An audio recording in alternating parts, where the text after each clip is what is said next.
What's up? What's up? It's the Arthur Moats Experience with Deke. I'm Arthur Moats, and that's my main man, Deke. What's good, dude? Man, you know what it is, man. It's game week, baby, for Super Wild Card week. So the energy is up. I'm feeling fired up, ready to go. I love the threads, by the way. And we had the return of, Gino last night as well, man. So, I'm feeling kind of good right now about myself. I can't even lie, bro. Yeah, played pretty good, Hey, man, they came. I thought he was going to mess the chemistry up. That's what the people like to say every once in a while, but nah. You might need to keep that line how it is. I low-key liked it. They I'm moved not Jeff going to lie, Carter bro. to left wing. I know they're missing Rustin Zucker. Yeah. I don't know how they incorporate them because everything seems to be firing all cylinders with those bro. top two lines how they are. Yeah. But Malkin and Kapanen, I think, is the main one that's going to be carrying over from last year at least. But, I mean, Carter's really talented. We said that always last been year a big with Carter, fan of that too. trade. Yeah. Heck yeah, man. Combine him with Malkin, two really talented guys. Yeah. So, the big rushing unit, baby. Love me some Malkin, bro. He gets it in, man. Yeah. Gets it in, bro. Great day, though. No, it is, bro. It is, man. Hump day. Trying to think, man. It's hump day. Is there anything else we got going on special today? You got anything going on? Well, personally, I do.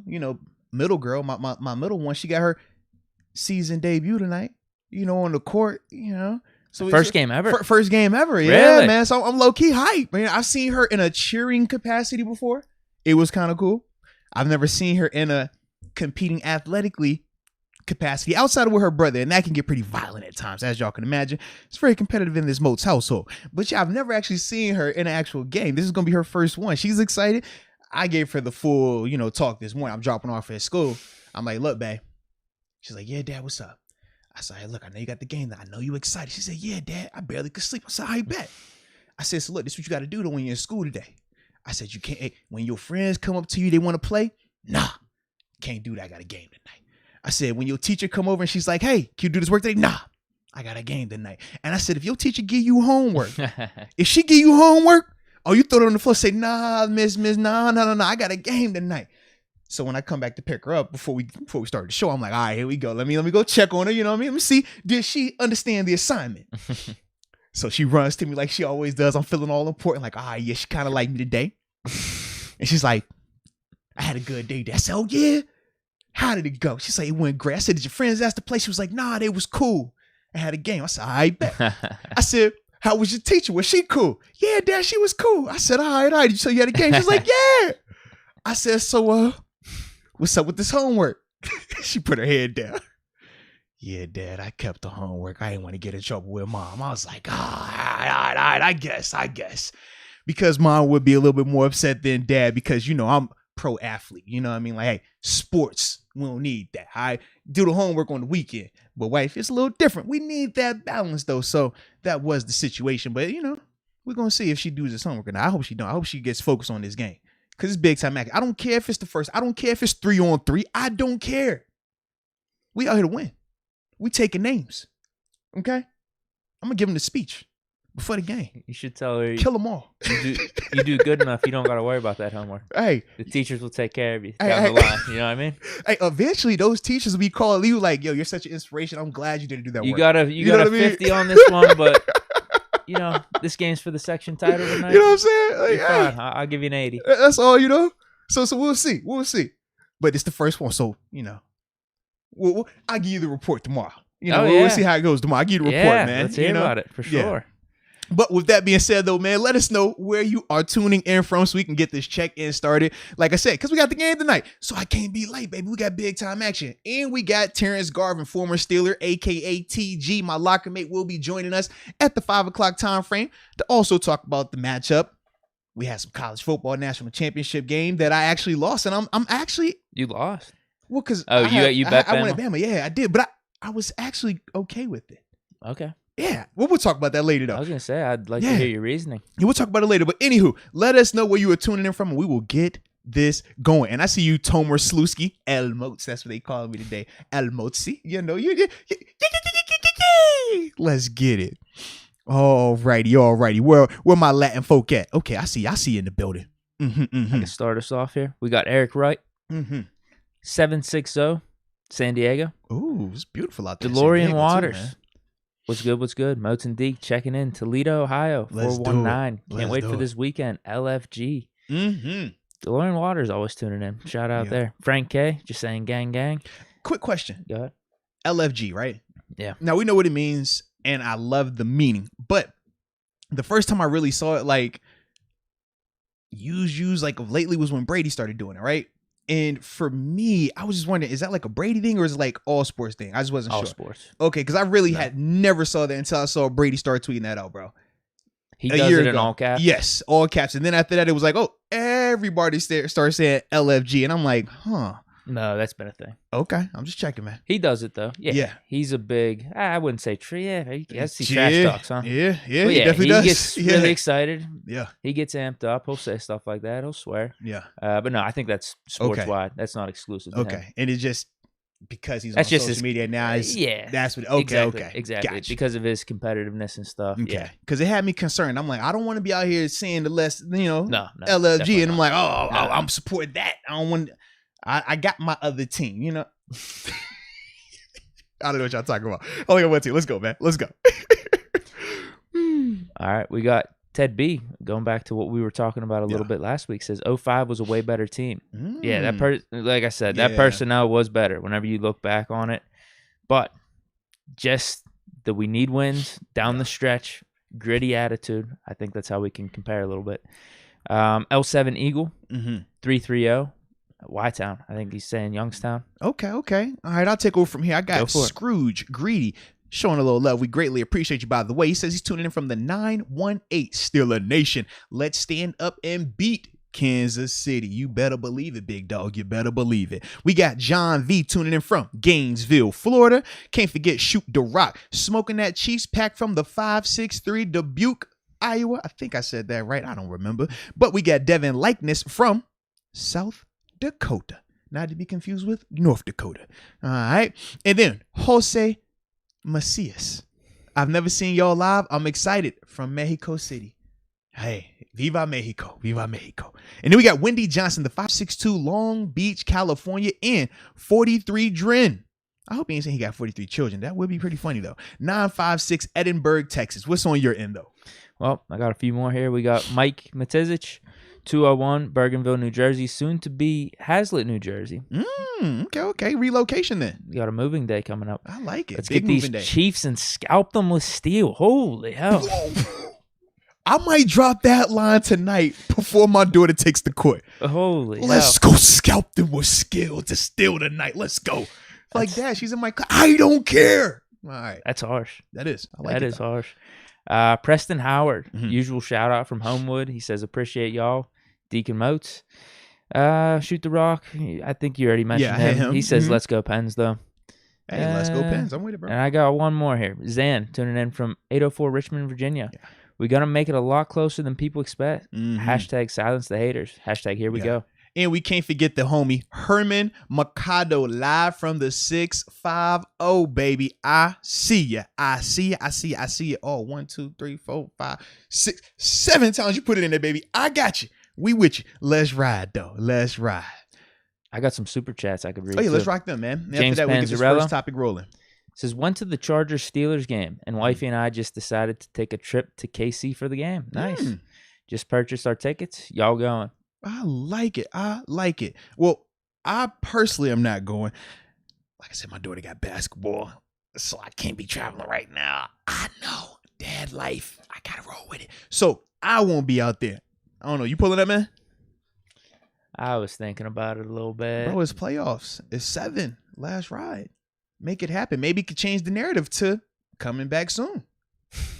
What, me going there would change the narrative? Yeah. He go out, you go out there, he ball out, he changes his heart. Like, you know what? We win. I think I want to come back. No, what I was saying earlier today, actually, I think there's a connection to him coming back next year with that video that dropped that was muted with him watching the Raiders game. Why do you think the audio was muted? I did see that. I heard it was because it was FaceTime, though. This is like a thing. If you record on FaceTime, it automatically mutes the audio. Does it? Yeah. I think it's because he said something about 2022 and coming back. I want you to be right, though. That's my conspiracy. I do want you to be right. I think you're right, actually. They just didn't want the information released right now. You know, we're in the middle of a playoff game. We want to ride these vibes that are going on right now. You don't think that would galvanize him even more, though? Guys, y'all been playing so well. I've decided to come back. Don't make me change my mind. No. Oh, we need to keep going with this whole last ride narrative. And then all of a sudden, after we win the Super Bowl, it goes like this. We're running it back. Okay. That's what will really galvanize the troops. That's what it was. Okay. Well, shout out then. Well, even Tomlin said it in his interview. Didn't he say, like, we're going to keep trying to ride this wave? No, that's the wave we trying to ride. Not this we going to turn. I like how you will spin and twist and pivot. Boy, I see it. I like it, though. That was smart of Ben to have the audio muted.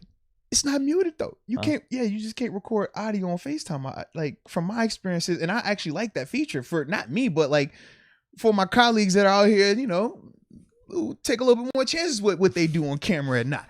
It's good to not have no audio, for some of these people that like to be shiesty at times. I'm going to just casually record. Your boy's going to sell you out at some time. Not me, but I'm saying like them with other people that they might be interacting with is what I'm alluding to. Yeah, because some people like to sneak record people. You got to be careful. Never know out here. You never know, man. You never know, man. Well, you did the one in between. You did Scrooge Greedy already. I did. And then we got one more. Let's go. Actually, two more. Let's go UW. Afternoon from Joplin. Why does this KC team remind me of how we approached the 2017 Jags? We just might catch them looking ahead. Whoa. You know what? I've seen some stuff from KC fans floating around online. I get what he's saying here. I don't know how much of it is correlated to the team and what the team is thinking. National media going that route, definitely. I haven't seen. I don't know. National media. I've seen KC stuff flying all over online where they're making flyers saying this is Ben's retirement party. But that's like fans, though. I haven't team-wise. I haven't felt like that. I know, but who knows? Some of these Chiefs players, they're on social media too. I'm sure they see some of that stuff. No, they do. Yeah. So the fans are feeding into the Chiefs team and saying, hey, look, you got this. You don't have to worry about it. All right. Keep that same mentality. See what happens here. See what happens. I'm with it, bro. I'm with it. You already said, or we already talked about that, we're a dead man walking here. Yeah. And they're trying to poke the bear a little bit. Don't do that. I will just say, slight caveat.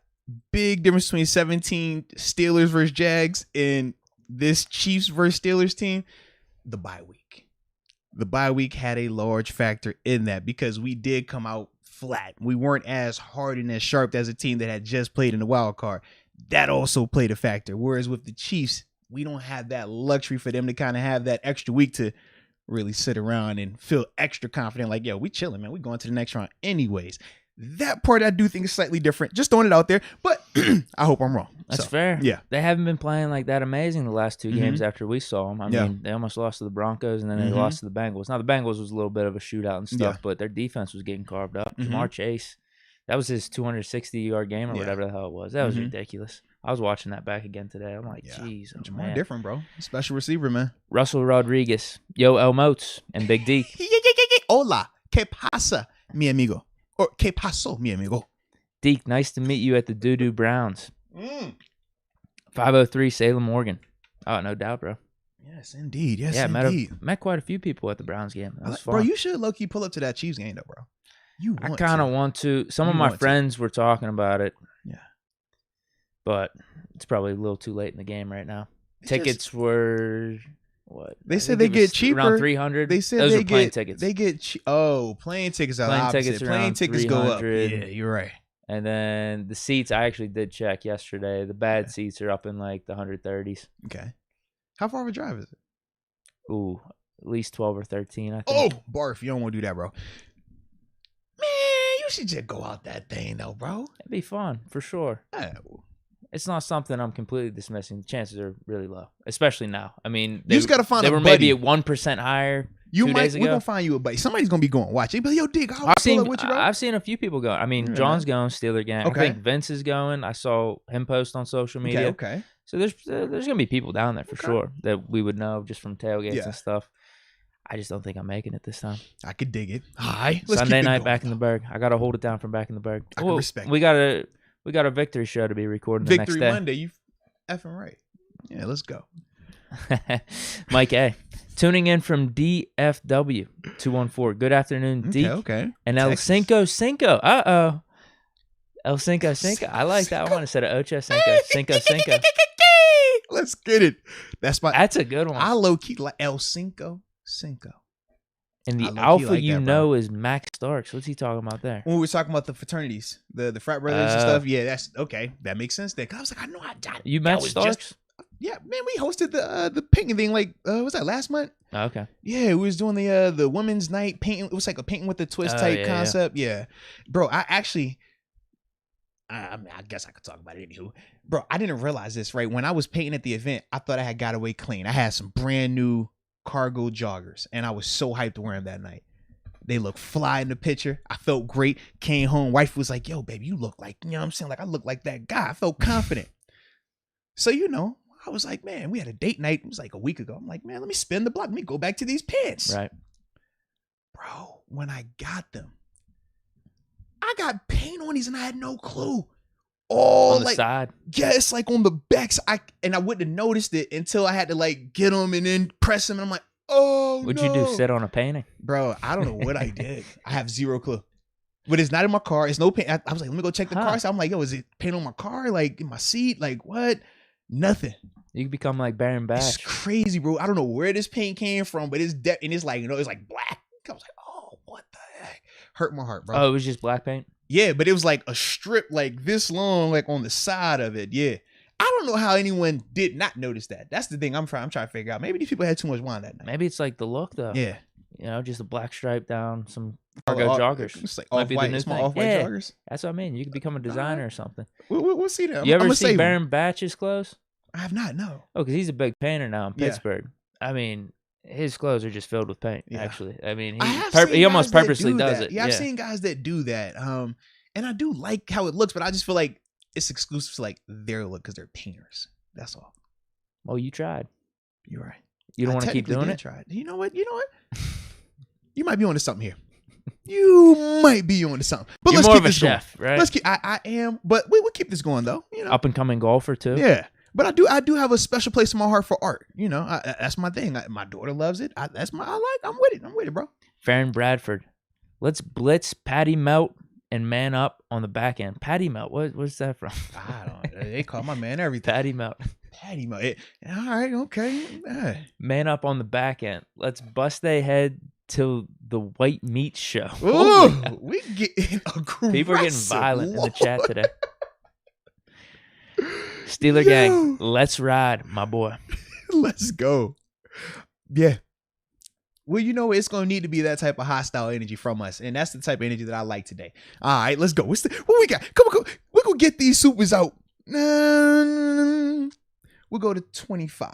No, we'll go to 30 for the supers. And after that, man, we'll really get to that hard as a hard stop for that. Just to keep us on track. Felicia Ballard. Has the NFL made any decisions on TJ sack count? I think they officially said it was a tie, right? Did they make that yesterday?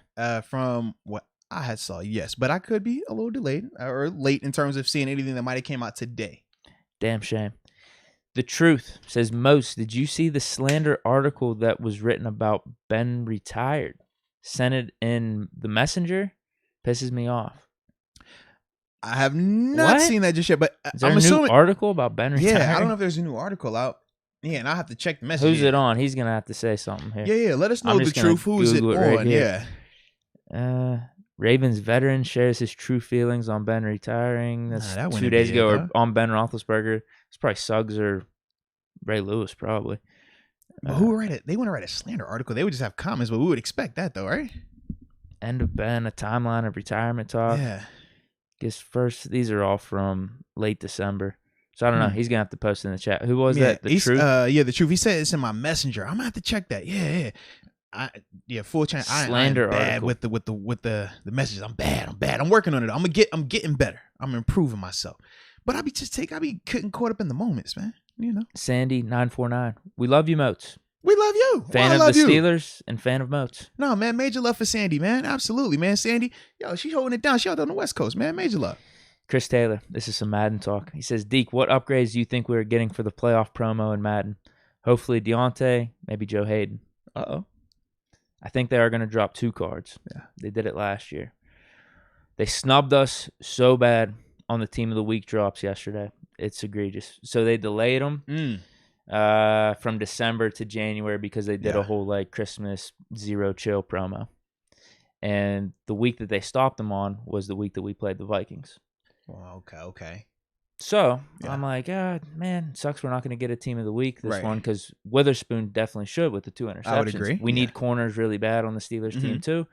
So they dropped the week 14 and 15 yesterday. No Ahkello Witherspoon.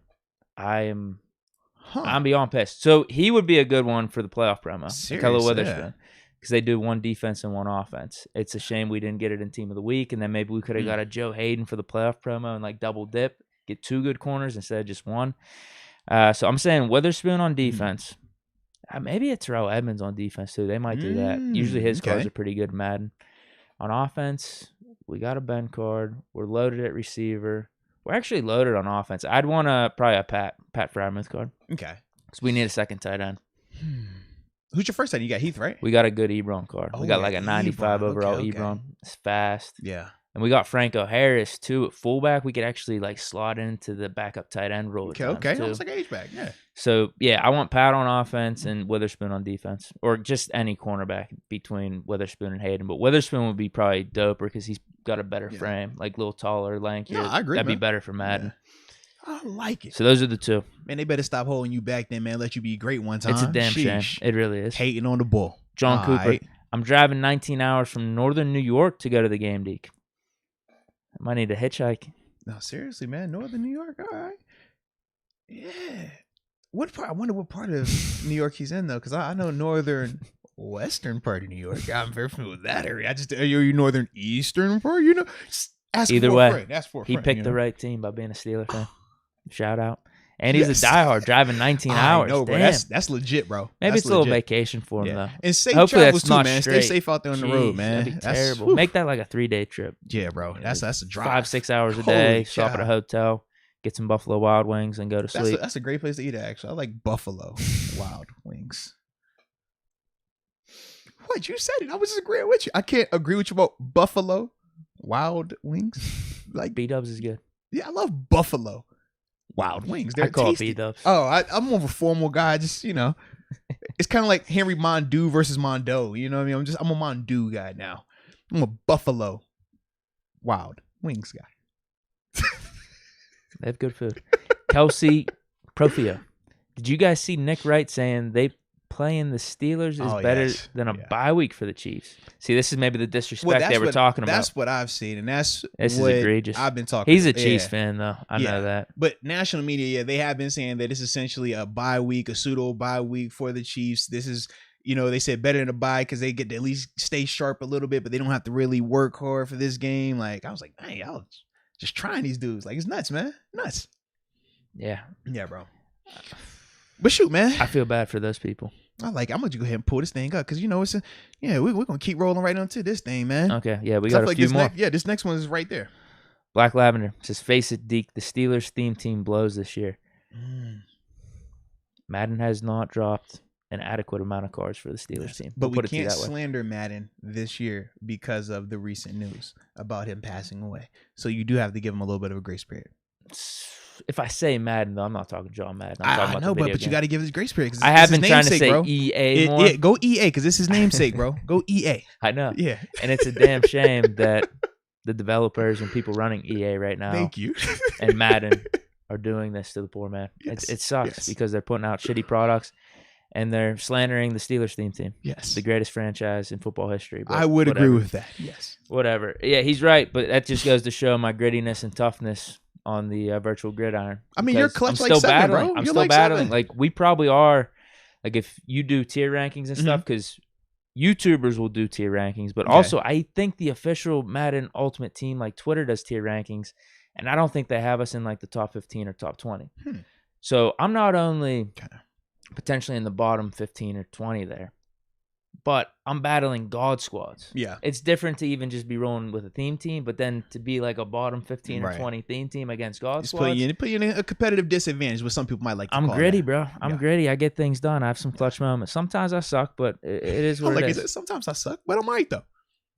Not all the time is it my fault, because sometimes it is just simply my team's not good enough against some of these God squads. These credit card teams and shit, it's ridiculous. Now, what was it that got you in trouble? Wasn't that the credit card stuff as well, though? Like paying for certain players? Yeah. Fair enough. Yeah. But it's different. It's different. I'm with you, bro. I don't like I'm paying for a theme team I have one side of it that's like complete integrity, whereas people are just going overboard, getting Derrick Henry quarterback cards, 99s across the board and stuff. Like, at least I'm sticking with. Right, you're making it look kind of respectable, is what you're telling me. It's very respectable, actually. And I respect you because here's the thing: I'm not completely against the whole paying for player stuff. I'm definitely not. Okay. Because sometimes you got to value your time over the money. I definitely as opposed respect to that, grinding the game, the offline challenges, 2, 3, 4 hours for the amount of coins that Madden gives you. It sometimes isn't worth it. So to spend $5 or $10 when they drop a nice Steeler card, I'm not opposed to that at all. People have said time is money. That's what they say. Yeah. So I'm all for, if you can spend it to upgrade it and be more efficient, man, why not? Yeah, I'm not completely opposed to it. It's just frustrating when it's God squads. Yeah. That makes it even worse. I can see that, bro. I can see that. But you ready to get into this preview though, man? Sure. We left off at not even fair. We got some super chats after that. Yep. So we'll bounce back to them. Yep, so we'll be good. We will be good. But Steelers versus Chiefs, Sunday night action, super wild card matchup.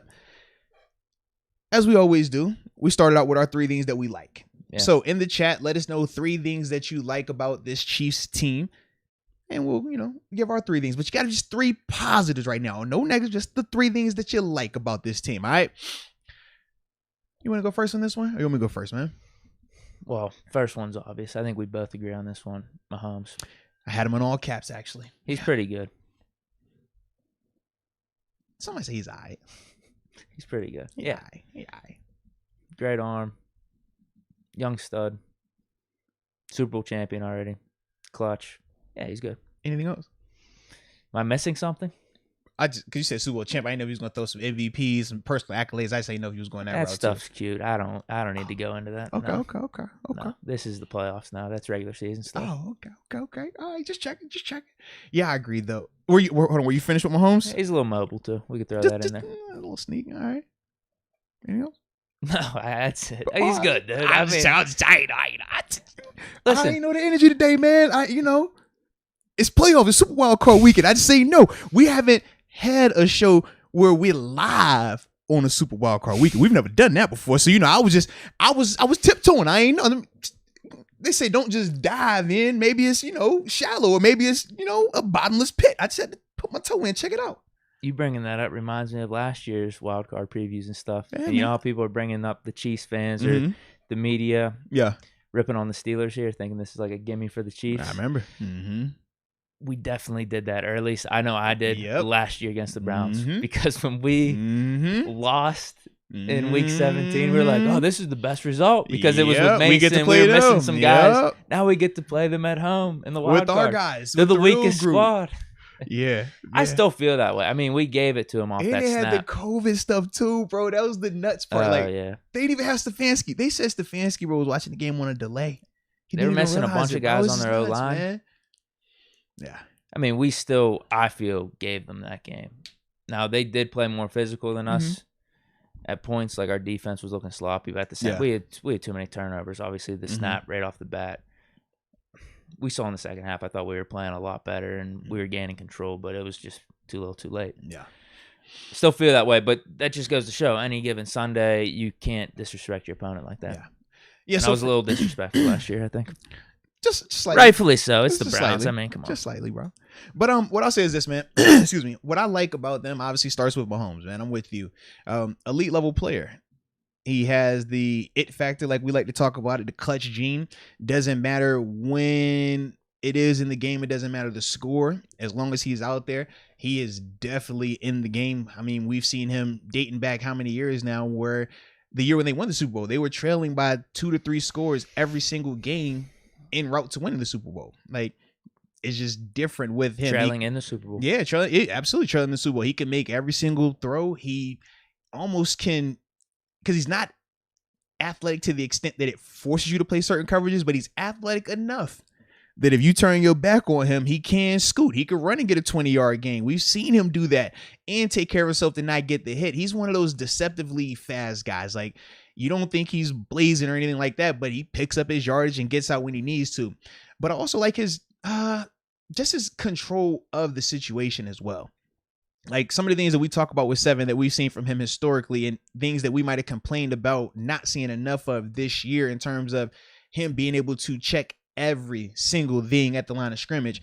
Mahomes has that autonomy and he exercises it, but he doesn't overdo it in the sense of it's certain times where it's like, you know what? I could easily see him saying, hey, man, let's check this and throw it anyways. But he will run the ball. He will check it off and hand the ball off. So I do like that about him as well. But yeah, Mahomes definitely starts with him, man. I have a question for you. Because I thought in our first game against them, we were not getting pressure for sure. Yeah. Whenever we would blitz 4. But there were times where we would try to blitz, and it seemed like they dropped 7 back to block, and that would screw us. They would leave our guys man-to-man, and they were able to get open. Mahomes actually still had time when we would blitz. Like, it felt like we were guessing wrong a little bit. Yeah. Is Mahomes making those checks? Like, hey, tight end, you're staying back to block. To an extent, yes. To an extent, if he sees pressure, yes, he will tell a guy to stay in, chip, delay on your release, because he's also knowing that if you blitz me, you're telling me where to go with the ball. Because for you to blitz a guy means you're going to leave a guy out of coverage. So that's one of the bigger reasons why people don't like to blitz Mahomes, because when you blitz him versus elite quarterbacks, you never want to blitz him. That's why people don't like to blitz Ben. No one really want to blitz Brady. You think about, man, like when those guys were like elite at that time, like you don't blitz them because they are smart enough that you're not going to fool them. When they see that pressure coming, because the design, because somebody of the 11 is always going to tell something. This nickel corner right here, he's going back and forth. Oh, I don't know if he's going to blitz or not. What's the safety doing? Safety in the middle of the field? All right. Sky, nah, you know, he might blitz, but he might not. You know what? He's in the middle of the field. He's not coming. That safety's walked out over here, and he's directly on top of this guy. This guy's blitzing right here. Those are some of the things where you look on the backside of the coverage. Everybody's going to have a telltale sign, because for that blitzer to hold his disguise and come on time, somebody else is going to have to be at a disadvantage in coverage picking up his person. And most of the time, the rule is you disguise, but you don't disguise at the expense of your coverage. So I'm going to have to tell something if my guy is all the way over there and I'm trying to show over here for this disguise to fool this quarterback. Right. So as soon as I move, he knows. And now as soon as I do that, now the element of surprise is gone. That's another reason why you just don't blitz those guys typically, because of that. Now, in terms of trying to change it up, that's one thing, but it's hard to just go in with this mindset, we're going to heat them up, because that's a quick way to die. Well, yeah, he's probably either making the checks at the line or he's able to like read it immediately after his ball snap. And he can, all right, I'm getting into this guy then. But speaking of changing it up, you talked about Mr. Mike Tomlin. Yeah, man. Saucing some defensive plays up last week. Yeah. Why not this week? A little confusion for Mahomes. I'm with it, like in the sense of, I don't think you're going to ever confuse him, but this is what we did. I think of 2015, we went to Denver playing Peyton Manning, right? And we knew it was like, yo, you're not going to fool Peyton. But if we make everything look the same, we didn't feel like he could process it fast enough athletically because of how old he was at that time. So the mindset was, instead of showing all these different, oh, you're blitzing, you're not blitzing, and one of us being at a competitive disadvantage, we're going to show, at that time, we said we were going to show all out blitz every snap. Or we were going to show cover one every snap with guys walked up, making it look like we're bringing pressure every single play. I like that. Because for Peyton, every time he looked at the line of scrimmage, he saw what? Everybody down here, guys pressed up. Even though we was going to run cover 3, we was going to run cover 4, and we knew it was going to be a challenge. We said, this can buy us that time. And you saw it worked. The game plan was working. I mean, everything went like I was supposed to go for us. Obviously, then kind of got a little... We got screwed. Yeah. It was a couple plays. It was a couple plays. Terrible. It was a couple plays. We get it. But that was the approach. Now, with Mahomes, I say you either go that approach or you go with the approach that we've been seeing with the Broncos, that what the MO has been on the Chiefs this year. You play too high and make them have to execute. Make them snap the ball 70, 80 times. Make them do that. Because if they do that, the odds of them having a mistake increase. The odds of them becoming arrogant and saying, you know what, I just want to take a shot, that increases. And now you can catch them. Now you can watch them make their own mistake, versus when you're trying to force them into something, that's when they dagger you. That's when they hit you over the top for Tyreek. That's when they hit you with Kelsey or Pringle or Harmon. And you're like, dang, bro. And then before you know it, you're like, yo, how do we get down 2 scores? And when you're down to this team, it's different than being down to any other team because of how prolific they are offensively. So that's for me another reason why I'm like, I either say you everybody up and we making it look one way, or you play the too high, slow bleed game and just make them have to execute. And if they out execute you for 4 quarters and they snap that ball 70, 80 times and don't turn that ball over and they don't get greedy, well, hey, man, you tip your cap to them. But from my experiences, not a lot of teams are as committed to doing that for 4 quarters. Teams eventually get greedy. Teams eventually make a mistake. And that's on you as a defender to capitalize on it. And I do think we got the personnel to capitalize if that were to happen. Well, especially if they're playing, our defense is playing how they were the last 2 weeks. Yeah.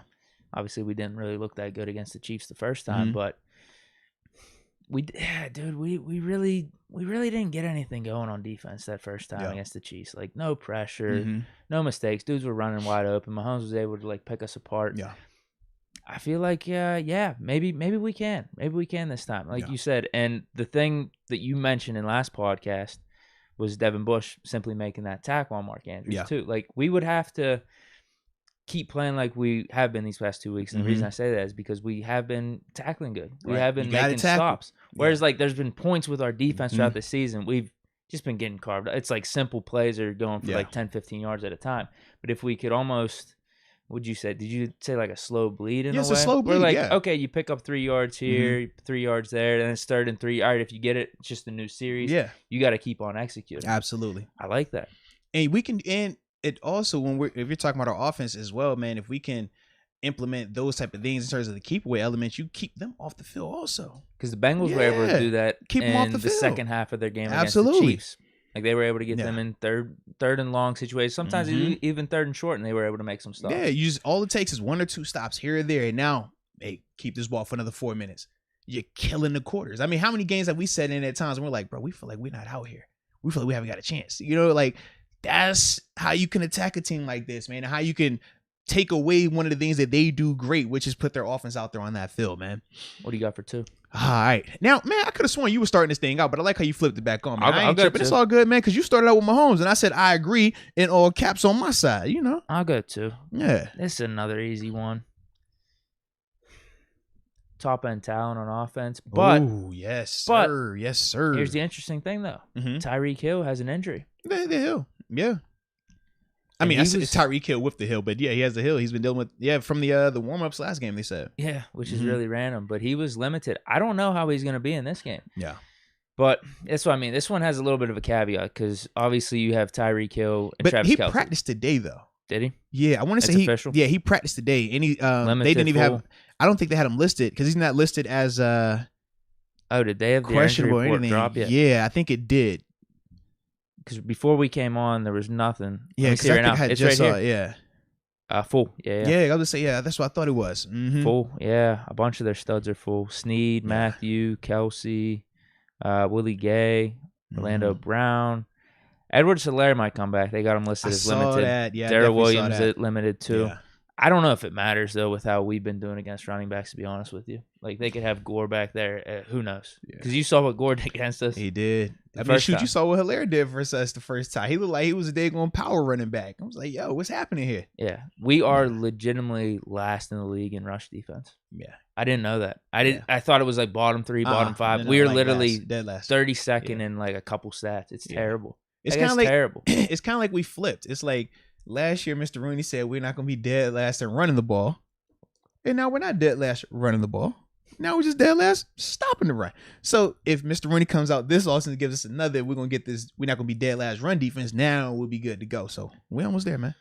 So why I say the top tier talent, that's the obvious thing. Travis Kelce and Tyreek Hill. Okay. Top at their positions.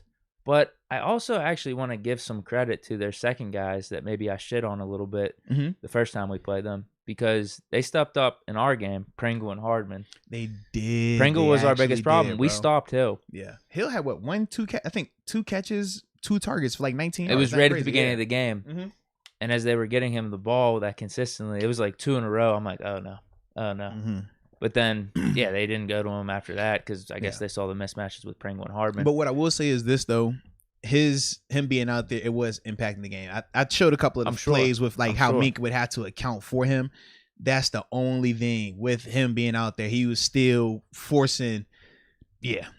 Think like during Wall when we played the Raiders earlier in the year, we were like, man, Minka can't do some things he wants to do. It was kind of like that a little bit. Yeah. Those guys have stepped up, though. They played good in our game, and then they also played good in the Broncos game when Hill was limited. So I got to give them credit, but the top-tier talent is obvious. Yeah. Yeah. Now, I like that. So for me, man, I like their defense when they have the lead. And I'm very particular about that. When their defense is in front and they have the lead and they could just pin their ears back, play, rush the passer and coverage, I love their defense. I think they got guys that can win one-on-one. Frank Clark, Chris Jones. Obviously, we know Melvin Ingram. He brings a lot to the table for them as well. Their secondary, you start getting Tyrann Mathieu being able to do some of his stuff, rob in the middle of the field, creating some turnovers. Like, when they can just play pass and they don't really have to account for the run, man, they are tough. They are tough. And typically, they've been able to do that a lot because of how explosive their offense is. And that's why it is very important that we don't have a slow start this game, because we don't want to be trailing against that defense. Yeah, no flea flickers, please. Yeah, we can't do that. That's the one thing with them. If you get into that hole early, it just plays into their hand in all phases. That's what we don't want.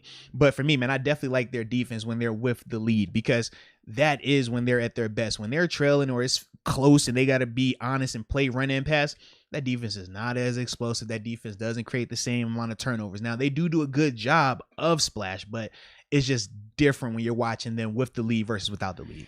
One of the main differences, though, in this game versus the first one is our offensive line. Mm-hmm. Did Leglue play in that one? I guess he did.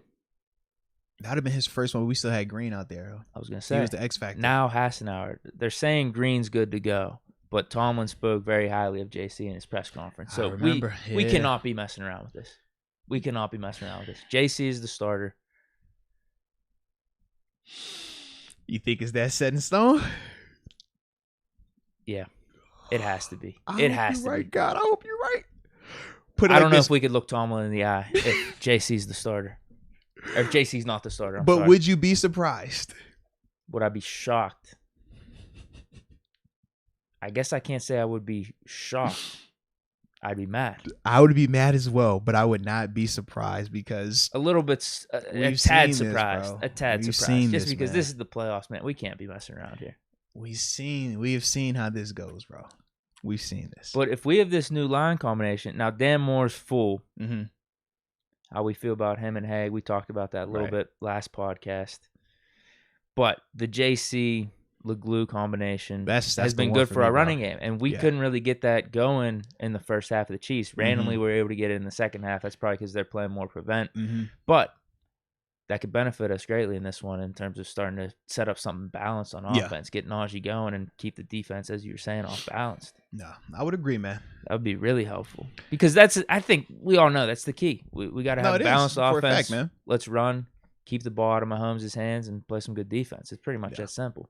No, for a fact, bro. For a fact.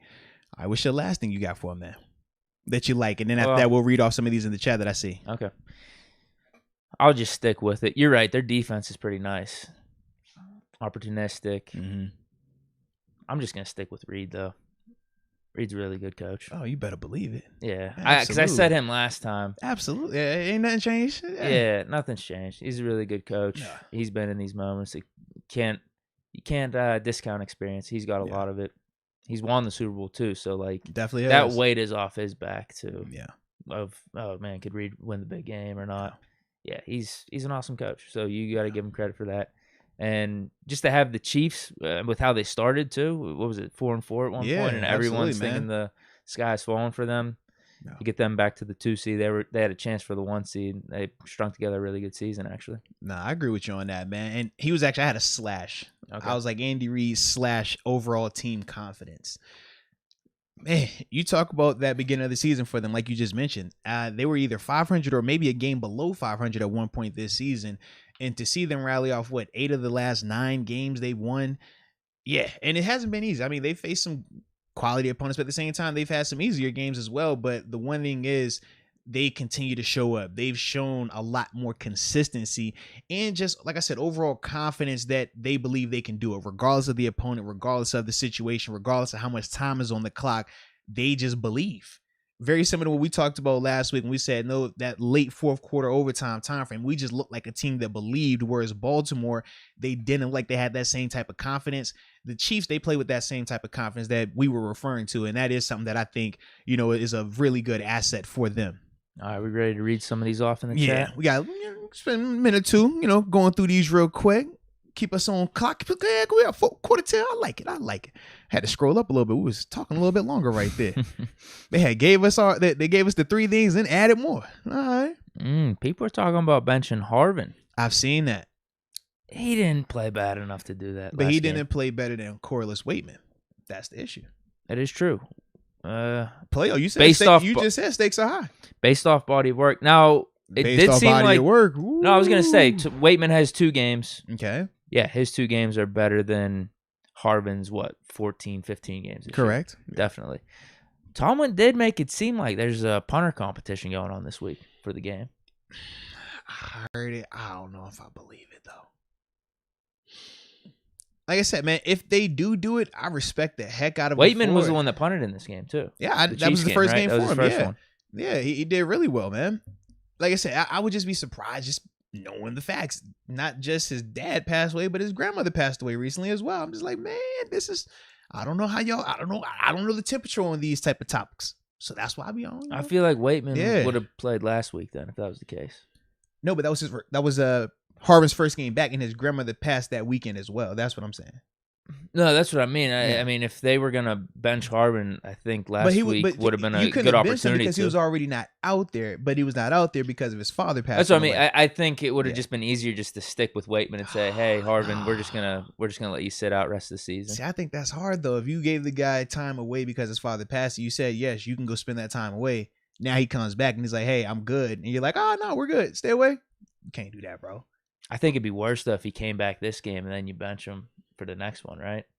No, because he came back and we saw what it looked like. It wasn't terrible. It wasn't terrible. It was pretty decent, right, actually. But in comparison to Waitman, it's kind of like asking KG versus JC.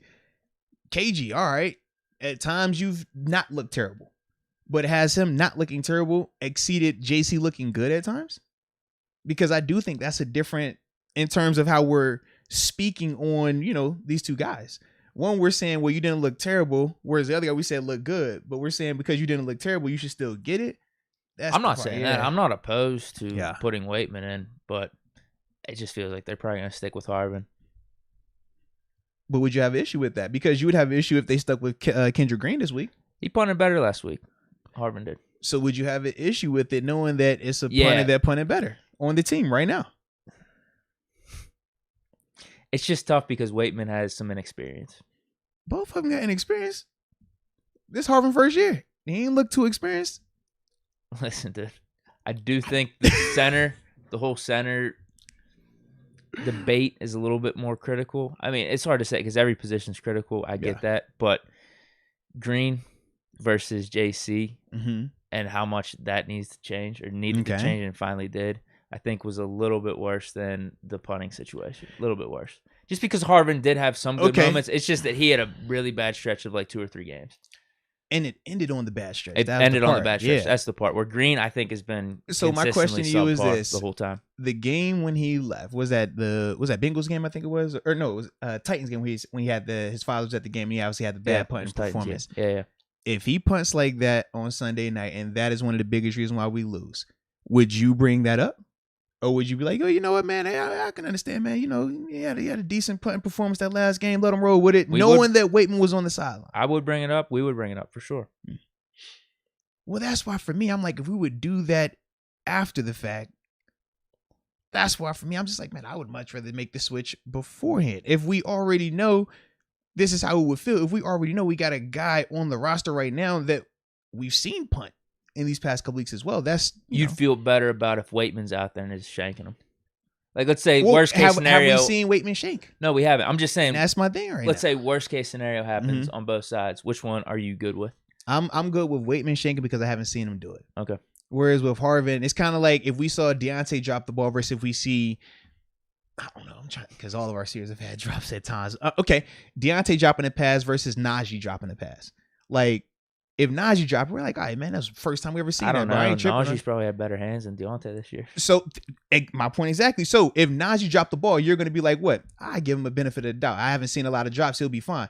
Deontay dropped pass. We over here like, are you reverting back to like a year ago? Are you reverting back? Are the drops he's coming back? Because we've seen one do it a lot more than the other. So with Harvin versus Waitman, if I saw Waitman have a bad punt, I'm not going to trip because I'm like, you know what? This is first bad punt out of all the punts I've seen from him. Whereas if it's Harvin, I do feel like I'm gonna instantly have the PTSD of, oh God, is he going back in the tank? He hit the first one bad. He's gonna hit the second one bad, and don't let him hit too bad. Oh dog, it's gonna be the third one, fourth. Like I know me, that's where I would go with it. Yeah, I'm fine with him starting. I just don't feel like the Steelers are gonna make that move. Yeah, and yeah, maybe I should be more pissed off about it, but. It's all hindsight. It's all hindsight 2020. You know how it is. Like if Harvin punts good, then it's like, oh man, amazing decision. True. Well, and if Kendrick Green comes out there and plays well, like, hey, man, but I like the philosophy. I think that's all you always have to look at is like, what's the worst case scenario and which one are you good with? Absolutely. If you're better with the Waitman one, then maybe you just do that because you could just hold your head up high and say, I think I made the best decision going forward. And it goes back to, I can't remember if I brought this up to you, the fantasy football decision. My cousin had the one time. It was like, do I start Russ or do I start Huntley? Yeah. And I was telling him, like, dude, you just start Russ because he's the better quarterback. If Russ plays bad, you're not going to trip. If Huntley plays bad, you're going to be like, yo, what the heck? Especially if you see Russ play well. So that's like almost this scenario. That's why I brought it up. Yeah. No, I get that, man. I definitely do. All right. Trying to see, did you see? Oh, man. Just a lot of hot takes. I know. That's what I was looking. I'm like, man, I don't see a lot of the three things. I see some hot takes, though. Definitely, and people are very much against Kendrick Green and looks like Devin Bush as well. Yeah. And for the record, last week they did start Bush and Spillane. That was the combo they started the game with. But obviously all four of the guys played, but that was the combo that they went out first with. Yeah. Two guys that played the most, I think, were Bush and Spillane too. Mm-hmm. How'd you feel about that? Fine. I thought they played decent. Yeah. I mean, it wasn't the best performance of all time, but in spurts, they're pretty good. No, I would agree. So we talked about how the numbers, the rushing numbers last week for the Ravens, they were. Because 100 of them came off 3 plays, really. Yeah. It's not good. It's not something to be like, right, but still bad, though. Heck yeah, man. Heck yeah. All right. See, we got time, though, man. Yeah, we got time. All right, let's go to our 3 things we don't like. We'll just a little bit speedier with this. Okay. Because it's got like 8 before we hop on the phone with TG. This one's tough. I mean, their offensive line, their edges, you could still get around them. Their offensive line's solid, so that'll be my first one.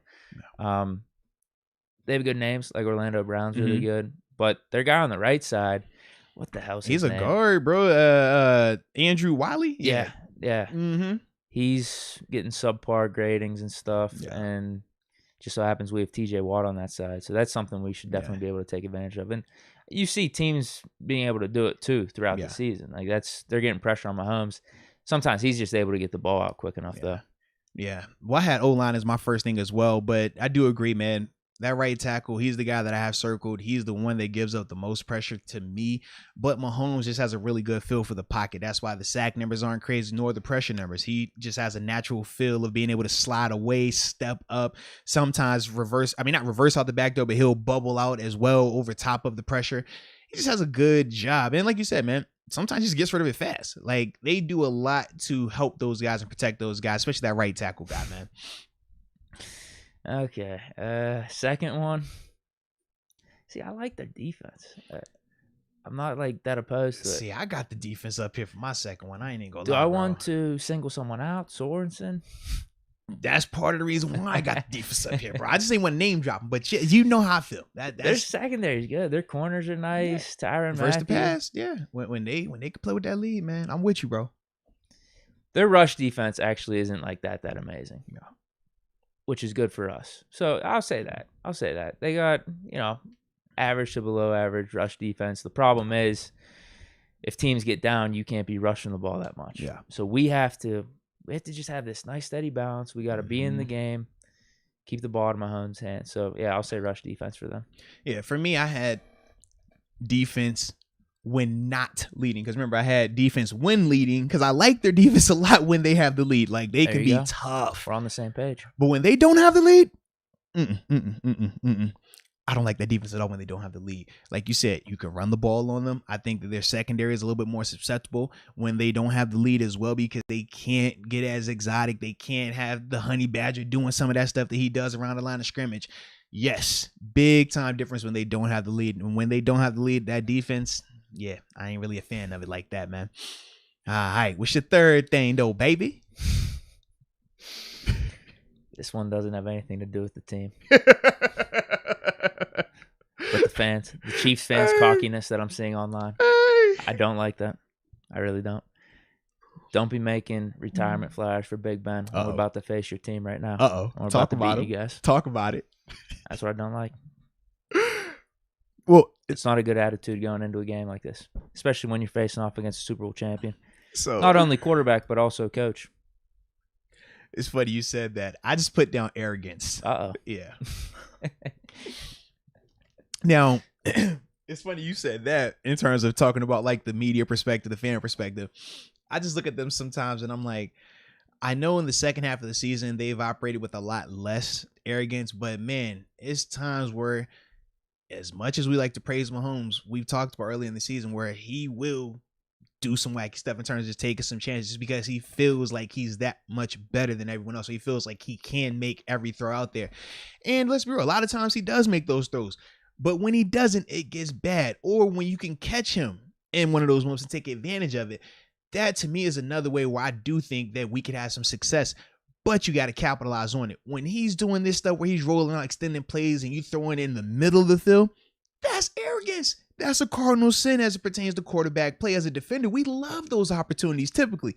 Just so happens that Mahomes, is a little bit more efficient in those areas. But those are some moments where I'm like, man, if you're the Steelers, if you're Minkah Fitzpatrick, if you're Terrell Edmonds, if you're any of these secondary defenders, underneath defenders, man, when he gets to rolling out and he's trying to throw that ball back across the field like that, you got to capitalize on that, man. You have to, because that is a weakness.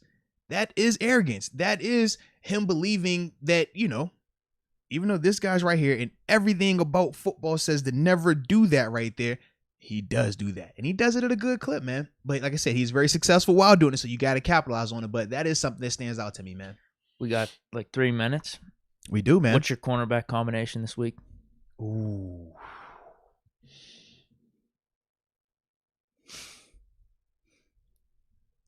2-5. No, I would love 2-5. No. In the sense, because Akello started last week, so it's not a different. It's not a Akello thing. It's Akello and Cameron, or Akello and Hayden. That's what I'm trying to figure out. Because Akello started last week, but I don't necessarily. Do you remember how much like nickel ball that we used last time against the Chiefs? Not off the top of my head. Because Keller was the third guy that was coming in that game. Because it was Cam. If it's just two, Akello Cam, Akello Hayden. That's what you're saying. Then. Right. That's what I'm saying. Yeah. Because that's the rotation they went with last week when they started it out. And then they brought Joe in as the third guy. Would you do, nickel? Would you put Akello, Joe on the outside, then Cam on the inside then? I would prefer that. That'd probably make most sense. Because the other combination would probably be then you're leaving Joe off the field and bringing in like Norwood or Millette. Yeah, and I feel like Joe is still your top 2 best corner out there, top 3 worst case scenario. So I don't want him not on that field. But at the same time, I think you got to ride this Akello hot streak, dude. But okay, so this is my question to you. When you say ride the Akello hot streak, are you riding them to the tune of go and you man up on Tyreek Hill? We still getting help. I'm just what asking. are you expecting? I'm just asking. By doing that. That's what I'm trying to figure out with you. Sure. Yeah, dude, he's confident right now. Well, you ride that. Is it confidence or is it arrogance if you talk about Tyreek Hill one-on-one? Right now, it's confidence because he has backed it up with his play. Okay. I don't think it's arrogance, no. If the Pittsburgh Steelers, for 4 quarters, line Akello Witherspoon up, one-on-one with Tyreek Hill, and Tyreek can you gets get healthy, away with it 30% of the time? I would hope so, but I still don't feel confident in it, not at all. So if we're always going to have help on Hill, then are you putting Sutton or Hayden on him then? See, that's the part where I'm kind of like, I would rather do that and maybe then have that Akello works. as, because I think about, remember, it wasn't Tyreek that killed us. No. It was Pringle and Harmon. They were the ones going off on us, man. Right. Well, it's funny because we thought that Joe could take care of those guys as well. And remember, Joe was the one that was kind of on the bad end of that, right? Because Witherspoon wasn't playing earlier. Yeah, he wasn't. I wasn't too thrilled about that. Yeah, and that was the game where we were like, "Oh man, if it ain't Tyreek, man, Joe should lock this dude up. We'd be good." And it wasn't happening like that. So that's why my mind is like, "All right, let's put him over there, and then have Kello here, and then we, let the chips fall where they may." I'm liking that. That's the combination right there. That's the winning formula for defense. So that is that. But let me who? Are you calling Garvin? Yeah, I'm gonna call him up, man. Come on, man. I like to call people, man. It eases my stress load. I'll read off some of the chats then while you're calling. Then, Douglas Meek says it is arrogance, Deke. About to say, yeah, man. I ain't feeling that one. Suave Owl says Akello doesn't have speed and fluidity to guard Hill. It's a different level of burst with him. But if you're ready, I'm about to hit this call button real quick, man. Yeah. Real question is, does he pick up? Yeah. Because, we didn't had a situation before. All right, phone dialing. Let's see what we looking like.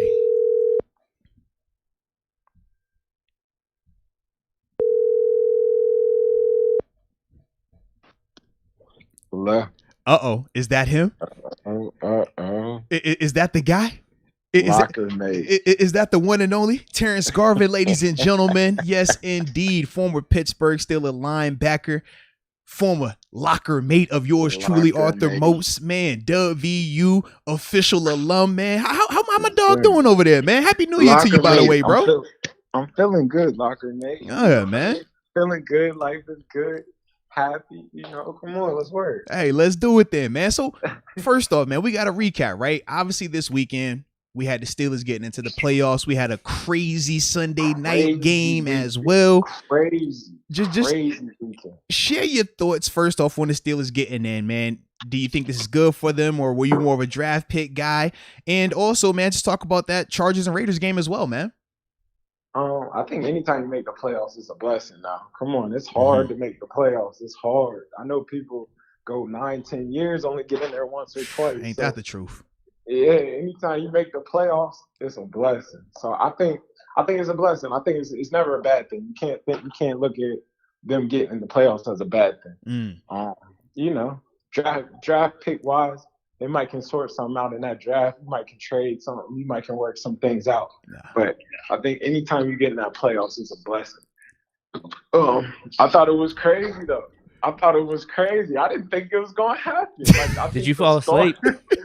You couldn't have told me that Saturday that they were going to get in. I thought that was it. It was nuts. You just couldn't have told me that the Colts were going to let it go like that. You couldn't have told me they were going to totally collapse. Like, it wasn't even the Raiders game for me. Ooh. You couldn't have told me the Colts were going to collapse like that. Like, that was an ultimate shocker to me. The Jaguars just totally looked like a new team. So were you ever concerned, though, about a tie, like in that Chargers-Raiders game? Because, obviously the way it ended, going into overtime and stuff. I thought it was going to be – I thought when it turned 3-3 in overtime, I thought it was going to get weird. I'm like, okay, so we both kick field goals in overtime. It's going to get weird. That was the only time. I didn't think they were going to play for the tie, though. Okay. I actually, not to do that, I have a friend who is a member of the Chargers who was talking to me, and he was kind of like talking to me. He was like, they never thought that they were going to play for the tie on the other side. So even them calling the timeout and whatnot, because I asked, I was like, what was the timeout about? I need to know. We need facts. We need to hear this. Terrible executions. Seriously, what it was, bro. They couldn't. It was like a 20-yard run. They truly wanted to see what formation they were going to come out in. And they came out, they thought they were going to get a run play out of that shotgun. So they were thinking, all right, let's get 5 D linemen on the field instead of just 4-man, instead of a nickel per se. So they called a timeout to prevent something, I guess, per se, devastating happening, which might have ended up killing them in the back. Yeah. You feel it? So they put an extra lineman in to stop the run. That's crazy. And they gave up 20 yards. It's like, I don't know. I might have tried to get up out of there. Like, you got it where you want it. You don't play 5 quarters. Let that clock keep running. Let the clock keep running. Let that clock run. Let's get to next week. But all good. That was a good game. I thought that was the game of it represented the season to me. Like, it was just the game to me. I don't want to call it the game of the year, but it was like a perfect way to end the regular season. Just drama. Just, oh man, what's gonna happen? Steeler Nation over there, you could just feel it. Like, what's gonna happen? Are we really gonna get a tie out of this? Is this really gonna happen? Nuts, bro. Now, last time we talked to you, this was before we got any of the Big Ben news. I think you were the one who came in here. You said, "Thank you, 7," when Deke was asking about, the return. So now, a couple weeks fast forward, we've had multiple, reports. We've even had, Ben come out, press conference, did the farewell tour. Deke was down there shaking his hand. I mean, it was an awesome scene, TG. You would have been happy to see Deke down there. Like he was a part of the masses giving Ben. He was a part of it, giving him the fair. I thought he had his chest painted too. Him? Did you touch him? You touched his hand? He reached out. He reached out. No, he snubbed me. He whiffed. So with all that though, what are your thoughts though on this potentially being Big Ben's final playoff run, man? This is it. This is the last dance. This is Michael Jordan's The Last Dance. Like, this is the movie. Like, this Sunday could be it. Not to wish that, but this is it. I don't mean to go there. Last time we talked, it was the week before the Chiefs game. Yeah. And I said, bro, this is a tough matchup. These boys score points. You got to go out there and hang 28 just to keep up with these boys. You have to. It's the law. Yeah. And I'll be honest. Like, I think if they could get past this one, they got a shot at a run. This could be a story. But I just think this matchup, if there was a bad matchup, this is the bad matchup. Like, this is not who you want. You know what I mean? Like, just the Chiefs are we wanted Tennessee if we can keep it a buck. We wanted Tennessee if we being real about it. Even with Derrick Henry coming back. I'm about to say, I like us in Tennessee. I think they could get Buffalo. I agree. I think they could get New England. I think. Hold on. You threw me off. Rewind that back. Rewind that back 2 teams. I think I misheard you. I thought you said we can get New England. And it was another team you said in there in between New England and Kansas City. I think I misheard you. TG knows what's up. What team you just say, man? TG knows what's up. They could get Buffalo. Oh, come on, T. Come on, T. Why we gotta do this today, T? Come on now. I'm over here, Mountaineer, man. I even watch WVU basketball. Like this, that's crazy. I'm just saying. I think they could get Buffalo. They could. I just think this Kansas City team in Kansas City is tough. Prime time too. Yeah. Prime time, you have to score 28. You have to get in that 28 range. It's got to be a 32, 35. You got to put up points with these boys. Like, it's just how it is. Because that man on the other side, he's going to score. He's going to score. Nah, that's the truth, bro. He's going to put up points. There's too much speed on the other side. It's too much. What do you think the Steelers got to do different this week? What are your, top 2 or 3 keys for success then? They have to limit the turnovers. They got to control the game. They have to control the game. They have to have the ball. They have to have the ball, and they have to control the game. That's the name of the game. Like, if turnovers will kill them, they have to control the turnover. They have to win the turnover battle. They have to run the ball effectively. They got to get. I think they need a defensive score. Like, I think that momentum has to come from that defensive score. Keep the crowd a little bit bored if they can. Like, they want a boring game. Yes. If they can have a boring game, that's to their advantage. Take the air out that ball. You don't want an exciting game with these boys. You're not going to win that. You don't want to run a track meet with them. Like, you want to keep this thing slow and steady, and you have to score. 3's not going to work. There's no 3s. You can't go for 3. No kicks is not going to get it done. You need 7s. So I think that's the name of the game. Like, last time they didn't win the turnover battle, if I remember right. Yeah, that's correct. They did that stupid flea flicker. The flea flicker killed it. Yep. I know they were missing some key pieces last game, but still, like, they have to win. They have to control the ball. Like, you have to control. They have to play the Steeler way. You can't play this Kansas City. You can't run the sprint. You can't. It has to be a marathon. It has to be run the ball, slow game, boring game. Alabama, Georgia, like just take your time. Take your time. Run the ball, score. Play defense. You got to try to hold it. Run the ball, score. They have to score. They have to run the ball. They have to eat that clock up. They got to minimize possessions. Like, This is a tough team. To me, this is a playoff team. They have their regular season ups and downs, but when that playoff start, there's a different team. They're a playoff team, and they figure it out. So, like, this is a tough team. I just can't express it no other way. No, I'm with you on that. Now, I had a question, though, man, because obviously this is something that's been talked about, right? People are saying, hey, man, how do you attack Mahomes? Do you pressure him, blitz him? Do you stay too high shell and make him have that slow bleed? I talked about the slow bleed, right? But you talk about it, man. How would you attack him? What would your approach be? I'm sitting in cover 2 all game. Thank you. Facts. I'm sitting in cover 2 all game. He got to hand it off. He got to hand it off 28 times. Like, I want him to hand it off 28 Facts. times. I want them to beat me. But I'm not going to let Tyreek Hill get behind me. I'm not going to let 17 get behind me, 13 get behind me. I'm just not going to let all that happen. Them crossing routes, those are going to happen. But we're going to keep this thing in front of us. The all game. We're going to keep it in front of you. Like, throw the check down. Show me you can throw the check down. You know, I'm in deep. I'm in cover 2, and I'm not in just regular cover 2. I'm in step back, extra step or 2 cover 2. You see what I'm saying? Like, you won't beat me. That's how I would go about this game. Like, you won't beat me. Nah, no question, man. No question. Because he is the quickest way to win, man. Going through him. Yeah. I thought that's how the Browns did. I thought when the Browns played the Steelers in that game, I thought the Browns' strategy was 7's not going to beat us. So it seemed like they were playing everything top down. I just thought they went with Baker so hard and they got beat. Their strategy got them beat. But I feel like, you know, Mahomes, you're not going to beat me. That's got to be the game plan. That's got to be the route. You're not going to beat me. Let me see who else can. Let me see that run game get off. Let me see if you can really run the ball. And let's see what we can do there. Because if I'm the Steelers, I'm thinking we're going to run the ball. So maybe we can make this thing a little slugfest. Like we said, control the clock. Yeah. Slowly minimize the game. Maybe you run the ball, we run the ball. You hold them to 3 down there. The Steelers, say what you want. It's hard to score them down in that red zone. Oh, no. They tough in the red zone. They tough in the red. Say what you want. Yeah. Them 7 shots pay off. Talk about it. 7 shots every day, all year. Talk about 7 shots pay off. It's hard to score when you get down. T, funny thing, bro. I just thought about it. You was there at the inception of these 7 shots. Now that I think about it, I remember when we created. Yes, I definitely remember this. Absolutely, bro. We're gonna get this thing popping right now. Right off the break, ones on ones. We're like, bro, what? 7 shots. We see who got what.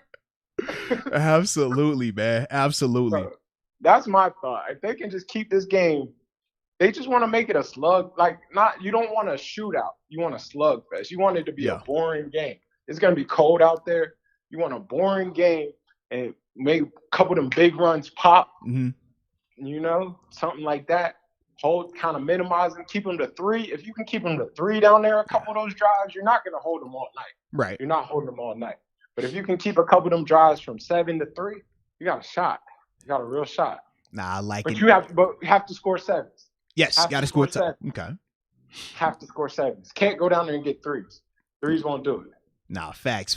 So before we get you to, talk score predictions and stuff like that, because we haven't asked you to put your feet to the fire for the NFL games. We've been asking you about them college games. Don't think I forgot about that Michigan going down there and taking the dogs. We gonna get there. I took your advice on that one. We gonna get there, TG. Don't you jump the gun. We gonna get there. Oh, you better believe we're gonna spin that block one time, all right? But before we start talking about you, but that the national champion, University of Georgia Bulldogs. So we start talking about them. Respect. The reports of Kevin Colbert retiring after the 2022 NFL draft, man. What are your feelings on that? And who do you think they should replace him with, or who are your candidates? That's deep. It's always, I don't want to say the changing of the guards, but maybe it's time for new blood to come in there. And, Kevin Colbert's done a great job to me. I think he's been a great GM. He's putting talent in that building. Shoot, man, brought you there. He's brought some. Yeah, he brought me. Yeah, I'm saying, I was there too, man. Hey, we're part of it. We're part of his tree. Come on. Let's go. Come on. He found me. He put me on the 3-day trial. Let's go. 3 days. I'm not mad at it. He said, man, I don't know who he is, but bring him up. Let's go. Give him 3 days. Don't even trip. We don't care about the means of how you get here. We don't care about that. Hey, if you could play, we'll find a space for you. Come on, they found C.J. Goodwin at the Facts. camp. Mel Blunt. Facts. At Mel Blunt's camp. Yes, dude. Like, he's still in the league right now. Think about it. Come on. He drafted Martavis. Martavis was supposed to be something. He was all right. Super athletic. Mm-hmm. You know, when they got AB in the sixth. Like, he's gotten some gems though. Yeah. Some gems. You can't say he's not the receiver guru. He goes and gets receivers. Oh no, he do that. Come on. What about his pass? He got some pass. You mean Debo, TJ Watt? Debo, TJ. He didn't got some dudes. Did he draft Ben? He drafted Ben. He got Ben. He Peasy as well. I'm like, James Harrison. Yeah. He got a franchise quarterback. You know how many? Hall of Fame. Hall of Fame quarterback. If we being real about it, like, yeah. I was talking to Vince Williams of it, and I think we were talking. He said he's played with 9 Hall of Famers just in our little time. So you got to think that's impressive. Did he bring Troy in there? Was he? Yeah. He was the GM. I think he started around 99 or 2000, something like that. Yeah, so he definitely drafted Troy. Yeah, he definitely drafted him. That's crazy. You know, that's all right. That's crazy. You gotta respect it. You have to respect it. Yeah, those defenses in the mid 2000s to late 2000s. I mean, that's all Colbert. Yeah. Dang, what was that? He had the #1 defense in the league for probably 2 of those years. Oh, that yeah. Defense? Yeah, that 08 defense. Yeah, that was the best defense I've ever witnessed. Yeah. Man. Yeah, so you have to respect it. I mean, what B Hunt is in there? Yeah. B Hunt, that's a young dog. Like, B Hunt's good. He knows what he's talking about. He works hard in there. You see him. I think I read something. It's a man named Brandon Brown. Because I'm into the GMs. Like, I like that world. His name's Brandon Brown. He was with the Eagles. Mm-hmm. He's supposed to be really good. I heard he's supposed to kind of come over and get an interview with Pittsburgh. So that'd be an interesting pick. How you feel about Louis Riddick? Louis Riddick would be good. You know, is he gonna be? He will be available. That would be good. Yeah, he was doing interviews last couple years for GMs. So once he interviewed for the Giants a year ago for their GM job before he took the Monday Night Football thing. What's my man's name? He's with the Cardinals right now. He played, I think it's Adrian Wilson. Oh, the safety. Heck yeah, I know exactly what you're talking about. Yeah. Mm-hmm. He's pretty good. So it's some young, fresh blood out there that knows, because at the end of the day, it's a new game out here now. Yeah. And it's kind of adapting to the new game. So it's some young, fresh blood that I would say knows the new game. Mm-hmm. I think Kevin Colbert's kind of set it up well. I think the Steelers organization always does a good job in getting a staple. So I know they'll get somebody that'll be stable, somebody that'll be there for a few years who can really help.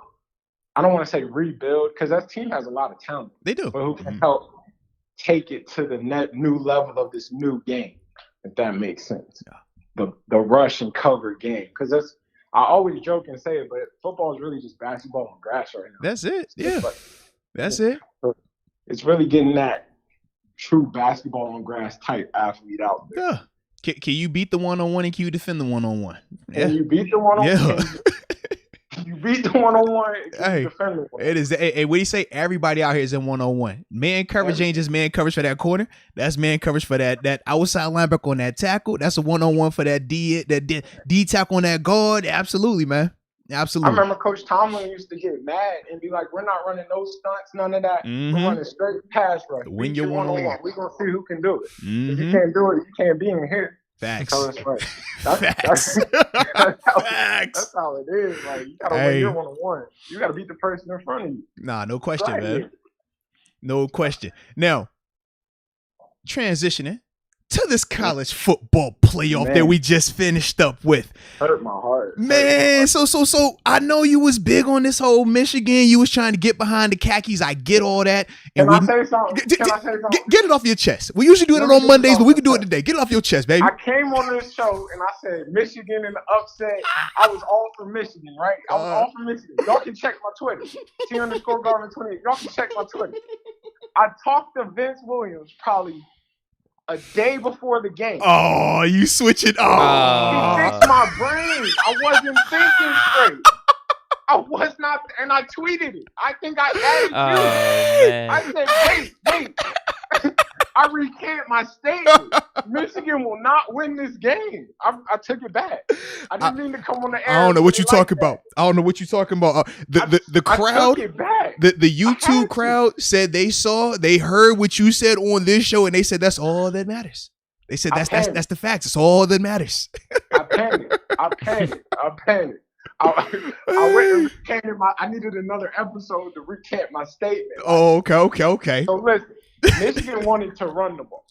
It was no way you was gonna run the ball. Not happening. With 99 in the middle, not 17 happening. Behind them, 47 behind them. Them boys coming downhill. You're not doing that. It wasn't gonna happen. And when I did my research a little bit harder, I'm like, I just didn't see it happen. Oh boy said, man, I tried to recant it. I even went to Twitter on you, man. No, man. If they ain't doing live hours, it don't count, man. You couldn't have told me Alabama wasn't going to win that game, though. You couldn't have told me that. Hey, listen, I lost money. I ain't even gonna lie to you. I lost money. Some money too. Yeah, man. I personally think Alabama ran out of bullets. I don't mean to say it like that. Well, the injuries didn't help, man. Them losing the receiver that killed them. Mm-hmm. They lost one. They had lost 8. Like, it was just too many injuries. They lost a cornerback on the outside. Yep. It was a lot of stuff they were trying to overcome. And I don't think that Georgia team. I think that Georgia team was an elite team. Yeah. I feel as though you had to go in there with your full to beat them. Yeah. To go see them. Yeah. You can't go in there missing pieces because they just had too much. They just really they had too much, and it just was gonna be tough. I feel like in that fourth quarter they just wore down. Like they were tired. They had been fighting a good fight for a long time, and it just caught up to them. Hey, now. But I mean, okay. No, cheers to Georgia. Like Georgia they played a great strategical game to me. Like they limited the turnovers, just kind of like I'm saying for the Steeler game, they played that strategical game. Like, we're gonna run. We're not worried about the high scoring. We'll take three, and we're gonna hit them on a big play when it's time to hit them on a big play, which they got. They got that big play. You know, that big play that they needed, they got that right on time. And they just held on to what they were doing. They're like, we're going to stick on this defense. They're going to mess up. So it's tough. They ran out of bullets. Now, I'm just setting this up because, college football, we happen to have a Pitt fan on the airways with us. Now, Pitt alumni. Now, I just want to know, because we know we got this game coming up next year, but it looks like we've had a little bit of movement roster-wise. Did you want to tell them about the additions? Yeah, because I don't think we talked about it. We have not. Oh. Uh-oh. We got the USC quarterback. Okay. He was freshman of the year back in 2017 for USC. Yeah. Okay. Slovis. Uh-oh. Coming over to Pitt, bro. Uh-oh. We're bringing basically everyone back. We're bringing everyone back except Pickett. And we saw what Patty was doing in that Michigan State game. He was wheeling and dealing before he got hurt. They were looking pretty scared. So we might have a QB competition between Slovis and Patty, actually. Best man wins. Iron sharpening iron. Them boys is getting ready to they was getting ready for the summertime. We still got beat. And I'm like, not even. That's with our third quarterback, though. I mean. Still got beat. It's a hell of an effort. You still great effort. Like, cheers for the runner-up. Like, you still got beat. We giving out consolation prizes now. Like, no, I'm not asking for that. But how y'all we feeling won over championships this year, though. What's the VU looking like? What's your quarterback situation talking about next year, man? We got a 4.5 5-star on the way. I think 4.5 5. You feel that? He ain't starting for like 2 or 3 years, though, right? we talking next year. 4.5 5-star on the way. He's a lefty. The last lefty we had in Morgantown, you know what that was. Okay. I know 13-9 happened. Ooh. Okay. All good. The last lefty we had talk about it. Ooh. We just got a new offensive coordinator. We got a new O-line coach. Hey, don't check out was it Graham Harrell, right? Graham Harrell's over there now. Yeah. Graham Harrell is a legend. Yeah, he was nice, man. He that dude.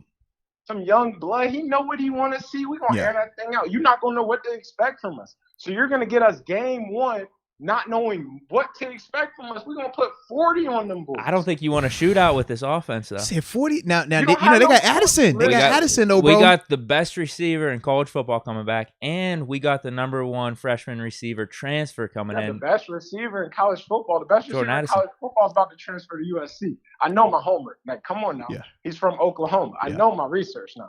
I do this. You feel me? So you're not going to tell me he's the best receiver in college football. He's a good receiver. He's a good receiver. You talking about the most I don't know. The awards say otherwise. I'm with you. The hardware speaks. Not the best receiver. He's a good receiver. We just lost a dog at receiver. He transferred to Florida State. We did. But we still have weapons in there. You understand? We're going to have an offense you're not going to know nothing about. You're not going to know what to expect. We're going to air you out. And we're bringing back basically our defense as well. I hear you. We bringing our defense back as well. You got a transfer coming in there. Like, I don't mean to take shots, but he's transferring for a reason. Like, he was projected a first rounder. Yeah. Now he had to transfer. No, it's that USC program. That's what it was. That's a mess out there. Now they brought in Riley, obviously, but he's bringing his own guys in. So, like, Slovis is kind of left on an island. Slovis was at it. He saw what Pickett did. He's like, yeah, I could do that again here. I don't see it. I don't see it. And he's coming to a hostile situation. I don't think he really know what he's coming into. Like, he's stepping into day one, the backyard brawl. Like, it's going to be hostile out there.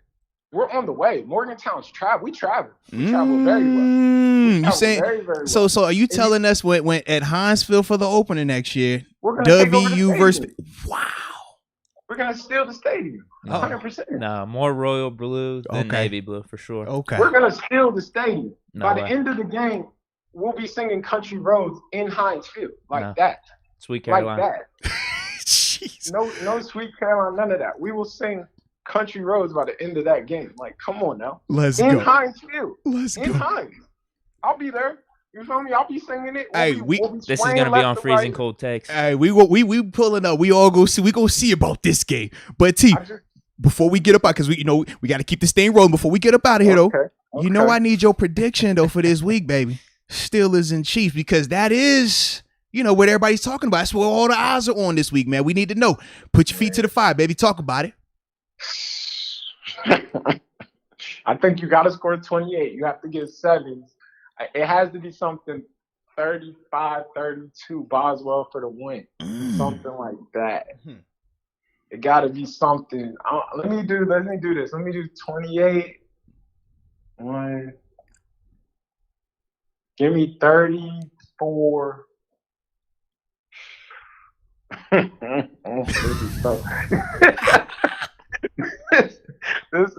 They're just a good team. I don't want that or nobody. I'm like, well, you said 34, boy. We up there. Jeez. Yeah, you gotta score. 34 these things. I'm hoping this. Let me say it like this. All right. This could be Ben's last run. So I'm hoping he comes out with the Ben mania. Like, I'm hoping he comes with the magic of young Ben to where he's gonna sling it. I'm hoping some people make some really big plays for him. The whole team got to get there. No COVID issues, none of that. The whole team got to get there. And you got to stop these boys. So it's going to be in the 28. I'm saying 28, 35-28. That's 35-28. Who wins? I'm about to say that. Give me 31-28. That's the shot. 31-28. Who? So we need. We're gonna do that. We can't do that. I just need to hear it out your mouth. I just need to hear the words. This is a Steeler radio station. Like, what are we talking? We can't. Whoa. Hey, people on the show do pick against the team. I'm just throwing it out there. I just wanted to extend the olive branch. I didn't want you to feel boxed in the corner. Don't nobody box TG in the corner, baby. I know. Don't nobody box you in the corner, man. You let them know how you feel. In fact, it's some people on this show. It's some people on this show that even talk about other teams. Like a team in Western New York every once in a while. It's a team out there in the desert in the West. Like, I'm just throwing it out there. It's not frowned upon from what I've heard. That team out of Western New York is in their last week of the season as well. Ooh, now we. I don't mean to go into that. You're not about to beat Bill in the playoffs. Okay. That's Belichick. Okay. Check this out. When Nick Saban doesn't win the Natty, Belichick does. Yes. Yes, absolutely. All right. Absolutely. Hey, we're going to send them Patriots up out of there with their hair, and I'm telling you that ASAP, all right? That's how it's going down, man. I don't see it. I'm just letting you know. They're going to come up here thinking it's like it's sweet like the other time, and they're going to remember it's not like the other time. It's like the last time we went up to New England and gave them what they wanted. Just throwing it out there, all right? I don't see it. I just really don't see it. I love the Bills. but I don't see it. I'm gonna go. Give me 31-28 Steelers. There he is. There it is. I wouldn't go on FanDuel and do that. Hey, first off, this is a DraftKings show. Just throwing it out, though. Okay, it's a DraftKings show. There we go. There we go. Go on DraftKings and do that, but give me 31-28 Pitt. Let's go. If Pitt win, they make a run. If Pitt win, I'm on the show next week. I'm running with Pitt the whole way. Facts. Steelers win this week. Let's make a run. Steelers win this week. They got a shot. 1,000%. Steelers win on Sunday, man. You on the show next week until further notice, right? Because it's a part of the rotation. If that's what's getting us the win, that's what we're gonna roll with. All right. So we gonna see. If they win, they got a shot. Let's go. It's gonna be tough. What time do they play? At 8? Yes, it was at 8. Sunday Night Football. 8:30, right? Yeah. 8:15. Yeah, it's one of them like 8:15, 8:20. Yeah, one of them times. NBC. Yeah. They're supposed to ask for the early game. They're supposed to try to catch them. It's just tough. Catch them before they roll out of bed. They wake up all the way, man. Man, them boys are tough. Like if the Chiefs win, I kind of got Chiefs. I got a Chiefs-Packers Super Bowl cooking up. Like, I know I just jumped on the Belichick train, but I got a Chiefs-Packers Super Bowl cooking up. Like, you can see it coming. It's the year of the State Farm commercial. Like, it's coming. Oh, wow. The year of the State Farm commercial. It's the year of the State Farm. Like, it's coming. We've been waiting on it for a little while. It's coming. You see it coming. You see the right. All right. We're going to find out, man. We're going to find out. Man, this is always fun when we do this, baby. This. But like I said, we do got to keep going, man. So, we're going to wrap again, though, baby. As always, man. This is always fun, man. We got to do this more often. My dog, man. Appreciate you again, though, bro. All right, bro. Peace. TG, Terence Garvin, ladies and gentlemen. Hey, man. I kind of like some of his takes. Then I kind of feel like you. I don't like some of his takes. Yeah. Which ones? Oh, just some of the playoff takes, actually. It's like. Oh, man. Yeah. It's like a playoff take. I ain't really what I heard there. I don't know if the chat missed it or not. You were talking about the Bills. I don't know what you're talking about. I heard we. Oh. You did not. When I said we, I was talking like French, like we, like, yeah, I agree with what you're all saying. Come on, bro. You know what I meant when I said we. You thought I meant like we, like, oh, we, like, no, like, you have a little French in you too? Oh, yo, comment allez-vous? Bonjour. Yeah. I was French, man. You a little French in you? Yeah, that's what I was with. Yeah. It gave you a little Latino. I think I'm from Paris, now that I think of it. Hey, yo. That was fun, though. No, it was, always man. Fun with TG, man. No, absolutely, man. And even though he wanted to drop the op, man, you can't drop the op, man. It's a DraftKings show. And in fact, let's pay the bills. Okay, we're going to pay the bills real quick. So, ladies and gentlemen, today's show is brought to you by DraftKings Sportsbook. The leaders when it comes to sports book world. Not only are they safe, but they are secure. And most importantly, Deke, they are reliable. And for all the first-time users out there, because we know it's the first for everyone, if you use the promo code Moats, you will receive up to $1,000 in deposit bonus money. It's a cool concept. You put the promo code in, whatever you put in for your money, DraftKings is going to match it. It's that easy, baby. It is that easy. So, as we always say. What better time than Super Wildcard Weekend? Like, bro, we got the picks. Yours hit big last week. We know this, bro. Yep. We know this. So stop wasting time. Listen to what we're talking about, but more importantly, use their promo code and get you an opportunity to get some money. But, Deke, as we always say, we know at times some people might be going through some stuff. We know some people might have gambling problems. They might need crisis counseling, maybe even referral services. Well, you know what I'll tell them, Deke? What do you say? You gotta call 1-800-GAMBLER. I say you gotta call 1-800-GAMBLER. I say you better call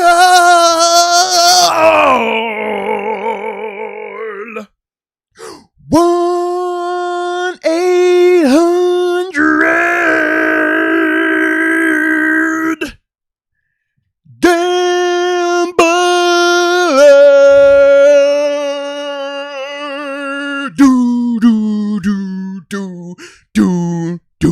Shout out to DraftKings Sportsbook, baby. Yes, indeed. Thanks for the old song too. Oh, I felt we that needed to hear the old melody. The vocals felt good today. The vocals felt good. I've been resting my vocals these past couple of days. I'm like, I'm gonna talk. I'm gonna speak softly, just for that moment right there, bro.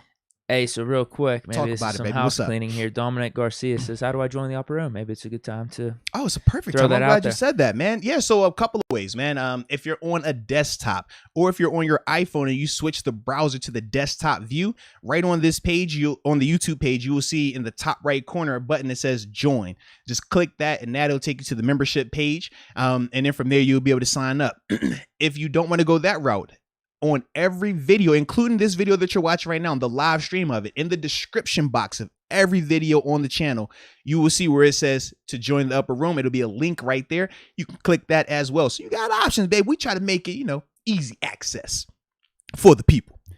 All righty. So with that being said, let's speed. We're not speed through, but we, obviously got 6 o'clock. We got 6 o'clock. You got your daughter's so we got to operate with a little bit more haste Yeah. here, okay? We can do that. With that being said, man, let's talk about the position breakdowns, right?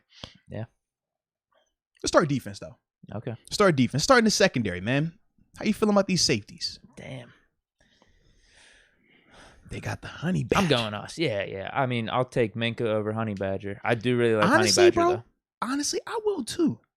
Like, I didn't know if I was going to sound like a homer saying that. And I'm glad you said that, though. Makes me feel a little better. No, for sure. I mean, Thornhill, he's all right. But I do think Edmonds is underrated. I really do. I've been saying it all year. And I think he's performed to that moniker. He's been underrated. Like, he's had a solid season, I think. Yeah, that combo, him and Minka, I'm taking over what they got over now, there for do sure. you include Sorensen, though? Because they do use that three-headed rotation at times. That doesn't help them. That doesn't help them at all. It doesn't. I could have brought him up, but he said that. If we're throwing in Sorensen, do we throw Trey Norwood in for us or like Killebrew? Yeah, but I would say at this stage though, Sorensen has. I mean, he's better than Killebrew. Better than he's Killebrew. had But more Norwood, like no, bro. Norwood hasn't. Norwood hasn't had the splash plays though either. Like Sorensen, he has some big tackles against big tackles. DK Metcalf. Like Sorensen has had turnovers, bro. Like that's the thing. Right place, right time. I'd say. True. But we can say that about Norwood as well, especially the last pick. Oh, against the Browns. Yeah, that was a garbage. That's right place, right time. It definitely was. But when he's been in, I mean, he hasn't been getting burned or anything. No, I'd agree with that. That's the one thing we can say. And then we've seen some splash moments up to this point. Yeah. But I'm taking our safeties. No, I like our safeties as well, man. I think that I do like Minka over Tyrann Mathieu. I do. I think Mathieu does some really good things, but I like Minka's size a little bit better, and I just think he's a better player at this stage right now. Oh, and the tackling he's brought to the table this year, and too. for me, man, I'm a believer in Edmonds. I've never been on the opposite side of that. I think I've been one of the ones like, hey, man, no, it ain't like what y'all see. Look at the film. Look at the film. Look at the film. He's had 1 or 2 bad games this year, bro. I think. Really. Yeah, Everything so for else me, has been solid. So for me, I like our safeties over their safeties. Yeah. Next position. Corners, though. Now this is one where did we split on this last time, or we took their corners last time? Yeah, because I was trying to talk myself out of it last time. You on the Akello? Yep. Oh, yep. Okay. So let's say this one: Joe Hayden, Cam Sutton, Trey Norwood. I'll take them over there, guys. Now listen, they have good corners. They really do. Mm-hmm. Snead, Ward, even their like third and fourth corners are pretty good with Hughes. And I think Fenton's the other dude. Mm-hmm. They're not bad, but Witherspoon's on one right now. I expect that hot streak to continue. Okay. And this will not be a cold take when we're here on Monday. What's your take? Our corners are going to play better than their corners? Our corners are better than their corners. Are they going to play better? Play better because we know the matchups are drastically different. Witherspoon locks up whoever he's on. I liked your whole combination that we were talking about. Yeah. That we have Witherspoon on Pringle, Harbin, whoever it is. Single the whole time. Yeah. And then we have Joe Hayden, Cam Sutton, whoever it is, on Hill. We got some safety help with that. Yeah. What are they going to do? But now, what if we don't do that? What if we just play right and left like we typically do as Pittsburgh Steelers defense? Oh, damn. Yeah. Well, that's a game changer to me. What did we do last week with Tomlin? We played right and left last week, bro. Yeah. If I remember correctly, it might have been maybe a couple plays here or there, but the majority of it was right and left. Well, we could use some plays with Witherspoon on Hill. Okay. Everyone rises to the occasion. All right, then. That's my mood. I mean, I like your mood. I like put it like this. If we were just talking about our corners versus their corners and we're just speaking of them as players, yes, I like our talent versus their talent. But when we're factoring in the matchup as well, I like their guys because I think they have the better matchups. They don't have as many quote unquote scary guys to have to defend. Whereas we know we gonna have our hands full. They're not having the conversation in Kansas City about we got to double Deontay, we got to double Claypool to take away this and that. Whereas we're having this conversation of, we got to double Tyreek, hope this guy can stand up against Pringle, and that doesn't even account for what Hardman or Travis Kelce could potentially do. That's why for me, it's like, that's my dilemma. So I like us personnel-wise, but I like them for the matchup. Okay. All right. What about them LB? Inside LB. Ooh. Yeah, I give it to them. They have good inside linebackers. They've been playing pretty good this year. Usually that's kind of their weakness. They've been playing good. It has been. I kind of like what I've seen from Bolton too, man. I talked about him a little bit in the matchup last time. Yeah, I think it's different for me too now because this was the year where we really started to like focus on like some of the pre-draft stuff, and he was one of the players that we talked about. Yeah, player that we even thought about even coming to us. So it's like now I kind of feel like, man, I'm invested. I like watching this guy, and yeah. He is still a really good player, man. He's definitely helped them out. Him, Willie Gay out there. Even Hitchens is playing well for those guys. Yep. Like, they've definitely improved a lot on the interior part. So, meanwhile, that's kind of been our weakness. We're hopefully step in the right direction. Last week, I do feel like we're still trending the right way. It's just not where we needed to be completely, but we're at least facing the right direction. I don't know if it's saying that much, but we were having some inside linebacker trouble in terms of who was available with that Chiefs game. I know Bush wasn't. Was Schobert available? I don't know if he was or not. I don't remember. Because I want to say it was Spillane and Allen that were out there. That's what I thought. Yeah, if I remember But Bush wasn't out there. I know that one for a fact. So, as much as we rip on Bush and stuff, not having him out there does hurt us a little bit. Yeah. I would agree with that, man. Outside, though? Us, easily. Yeah. It's gotta be us, man. TJ, and this healthy TJ this week too. Healthy TJ. Somehow, I mean, I still don't know. Crack ribs healed in what? Not even a week. A couple days. Yeah, it's crazy. we thought his COVID comeback was special. And speaking of COVID comebacks, I did see John Doe in the chat earlier. He had said that he had been missing some time in terms of the shows, and he had said it's because he's been in the hospital for I think it was like 3 weeks with COVID. So John Doe, man, definitely hope you are recovering, man. Take your time. I know that thing lingers on a little bit even afterwards, man. Speaking from experience, y'all remember when I had it. So with that being said, man, just take your time, bro. You be good, though. We're going to hold you down, baby. You know that. We're going to hold you down. I mean, they do have some pretty good outside edge rushers. I mean, if you want to combine Chris Jones in that, because he has been playing some outside for them, Frank Clark, Melvin Ingram. We still have TJ Watt, but Chris Jones is an interior D lineman. Chris Jones, he's listed as a DN solely for when they want to stop the run. I was going to say, they put him there sometimes. But they put him out there to stop the run because, yes, he's the son of a gun. It's kind of like when we have Cam aligned on some of these tight ends at times. It's like, yes, he should maul this guy. But he's a different player when he's rushed from out there versus when he's rushed from inside. And they now, with Ingram out here as well, they slide him in when it's time to rush, when it's time to have it. That's what they've been doing. But they still keep him classified as the left DN. I don't know why. Yeah, they've been good, but no, we have TJ Watt and Highsmith's still been playing good. I don't even put him in that conversation, the outside guy though. But yeah, I like our guys, man. Frank Clark, nice. I ain't gonna lie. He nice. Ingram nice. I've been saying that, but I mean, people gonna say what they want to say. At the end of the day, though, he produces. That's how I look at it. And not just in regular season. We've seen him produce on the biggest stage as well. So I can't call him overrated when he's producing in the postseason like that. But either way, Frank Clark, I don't take him over TJ Watt. And I do think that right now, I kind of like Highsmith slightly better than Ingram. Slightly better than him. I do. He's outperformed Ingram since the trade. No. And that's the big thing. It's like both of the guys have played well. I don't want you to think, and not you, Deke. No, he's definitely helped the Chiefs a lot. Because, that was a huge trade for them, which makes me mad. People are here to say we think Highsmith has played better than Ingram, and it comes off like, oh, is this a slight towards Ingram because he's not here? It's like, no. Ingram's been playing well for those guys. Ingram's a big reason why they won last week. That forced fumble on Gordon, if that doesn't happen, Broncos are scoring or field goal at worst, different ball game. So he's definitely helped them out. But we have seen a definitive uptick in productivity from Alex Highsmith since that trade. And that is the reason why, for me, I still lean with us, even with them having Frank Clark and Ingram versus TJ and Highsmith. I never wanted to trade Ingram. Nah, I'm with you, bro. Yeah. I'm with you, man. Inside. Us, Cam. Cam's on one. Like he's on one. I get that, but keeping that play going the whole season. And Wormley's good. I hear you, but what I'm saying is this though: you're trying to make it like Chris Jones just died or something, bro. Like, it's not that far of a difference. Like, Cam's on one, though. He's a level up on Chris Jones. I don't feel like it's like that, like you're saying, bro. I really don't. I think it's close. I think, if anything, I kind of like them neck and neck. I slightly go Cam because I think Cam is better against the run. I like Chris Jones a little bit better as a pass rusher, though. They both, Cam had 10 sacks, Jones had 9 sacks. It ain't like it's that far off. Like I said, I think Cam, though, I like his physicality a little bit more. But like I said, for what I like for Cam's physicality, I like with Jones when he's rushing his athletic ability. Now the depth then, though. Reed. Versus Mondu. Dana. We going Mondu. Wormley. You can't forget Wormley, your boy. So Mondu and Wormley. Reed, Nandy. I mean, I guess you could give them the edge, maybe slightly in the depth, but I'll give the edge to Cam as the top guy. So I'll go us. What? I'm just weighing that a little bit. What did you just say? I'm weighing. They got the depth. We slightly ahead, so that's good. It's like I'm weighing Cam as the top guy over Chris Jones a little bit more than the depth. Wormley's been playing good though. I mean, he's reputable. Nah, I'm with you, man. And even who's the dude we traded? We didn't trade from. We picked him up. Montravius. Oh yeah. Even he's been playing well at times when he's been available. He's been playing well as well.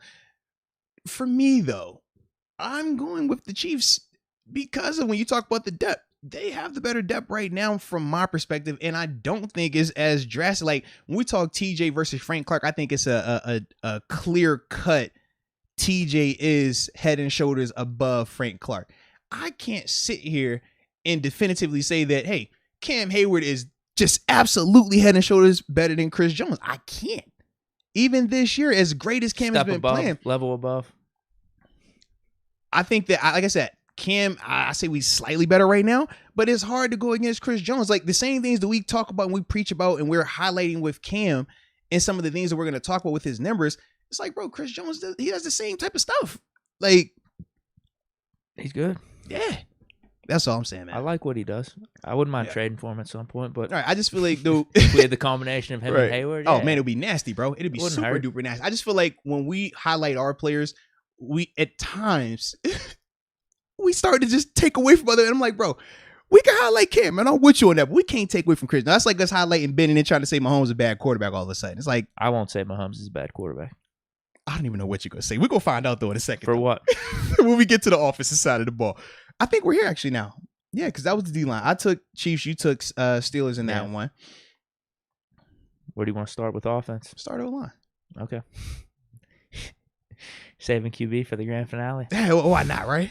Yeah. O-line, it's them. I mean, as much as we want to rip on their outside tackles and stuff, no, their interior is actually really good too.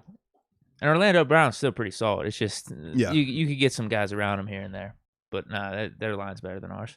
Creed Humphrey, Tony. Yeah. Oh yeah, I forget, bro. Yeah, Creed's on one too. Yeah. Yeah, Creed had people asking. Remember, that was we had to talk about when we played him the first time. Pat, yeah. Would you rather have Creed than Pat? Like, dog, that's how you know you nice. All right. You not feeling the combination we got right now, though? I like it. You don't like it more than them? You don't like it. You're not taking JC over Creed right now? You don't like LeGlue over Thuney? See, if it was Dalton, yeah. We got the return of Dan Moore. You don't like Dan Moore over Orlando Brown? I don't know if I want that return. I'm still not sure. That one's a little bit more of a coin flip than JC versus Green debate as to who should start, because that one's clearly JC. Left tackle, I mean, that's coin flip with Haig and Dan Moore. Okay. Borderline, I'm feeling Haig. Talked about it last podcast. Okay. You're right. That combination we had going last week. No, you never know, man. Never know. No. Yeah, I gotta go with you though. I'm with you. I'm going Chiefs O-line, unfortunately. Okay. But here's where it gets interesting.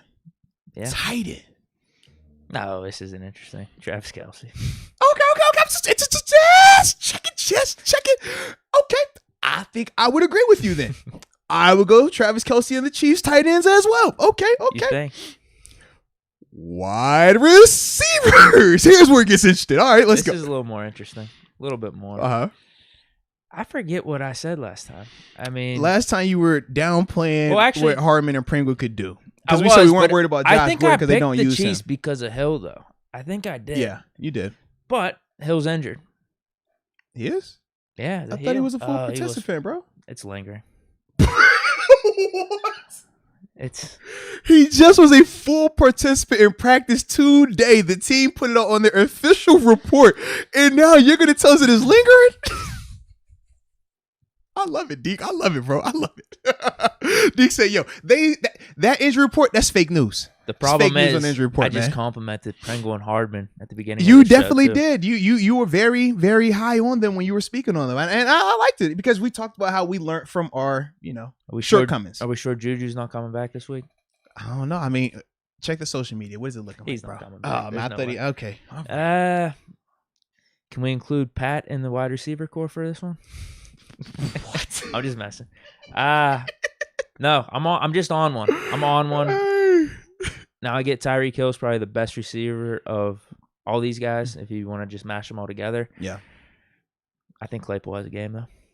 Okay. I really do. He had those combat catches last time we faced the Chiefs, and I feel like he gets about 8 or 9 catches in this one. Deontay catches every ball. It's clinical. I'm just going to tell you that. Okay. Rushing game, catching game, passing game, all that on offense. It's going to be clinical this week. So our receivers outplay theirs. I'll make that phrase. Okay. Man, it's a tough one.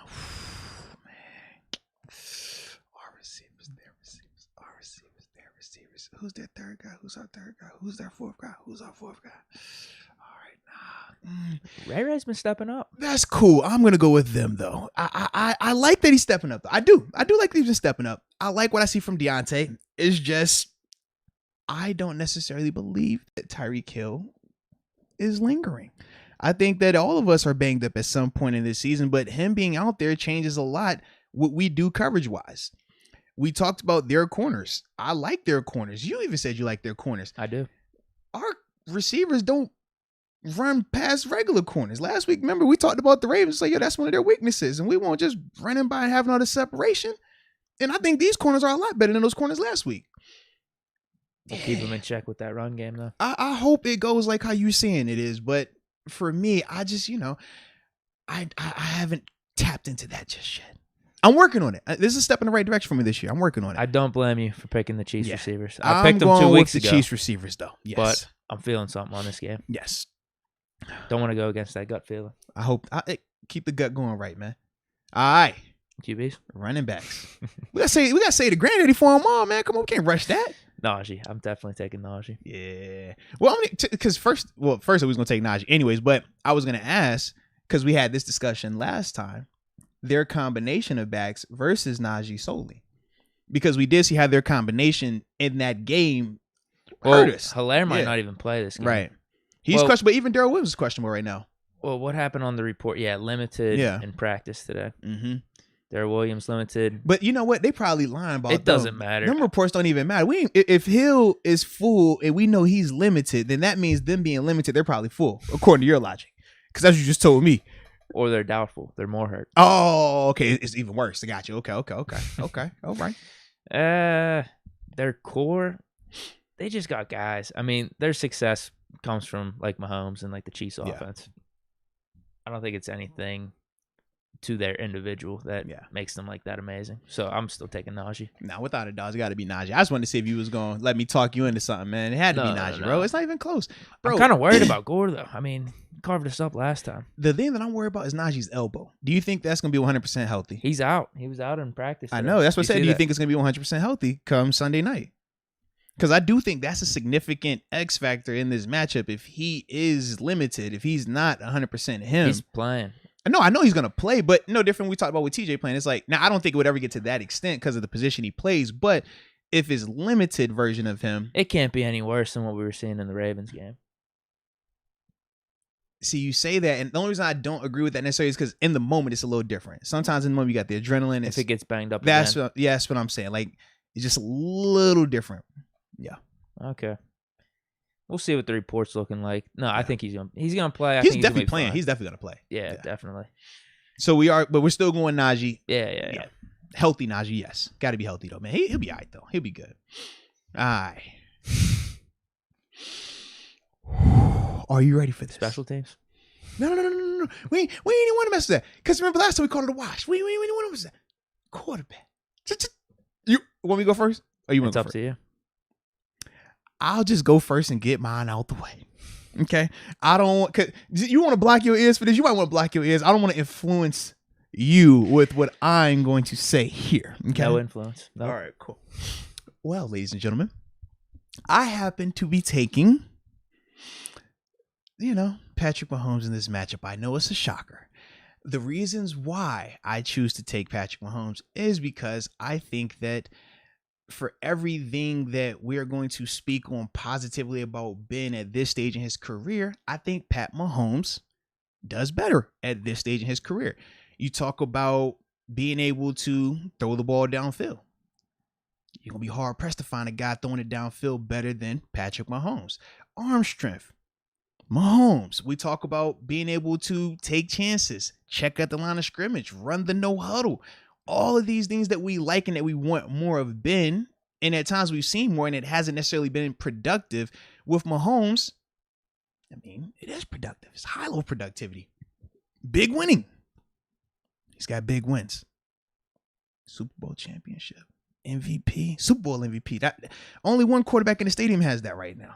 Ben was snubbed. Regular season MVP. Only one quarterback in the stadium has that right now. So for me, I have to go with Patrick Mahomes. Okay? I know. It's a shocker. I get it. I know y'all gonna hate me for it.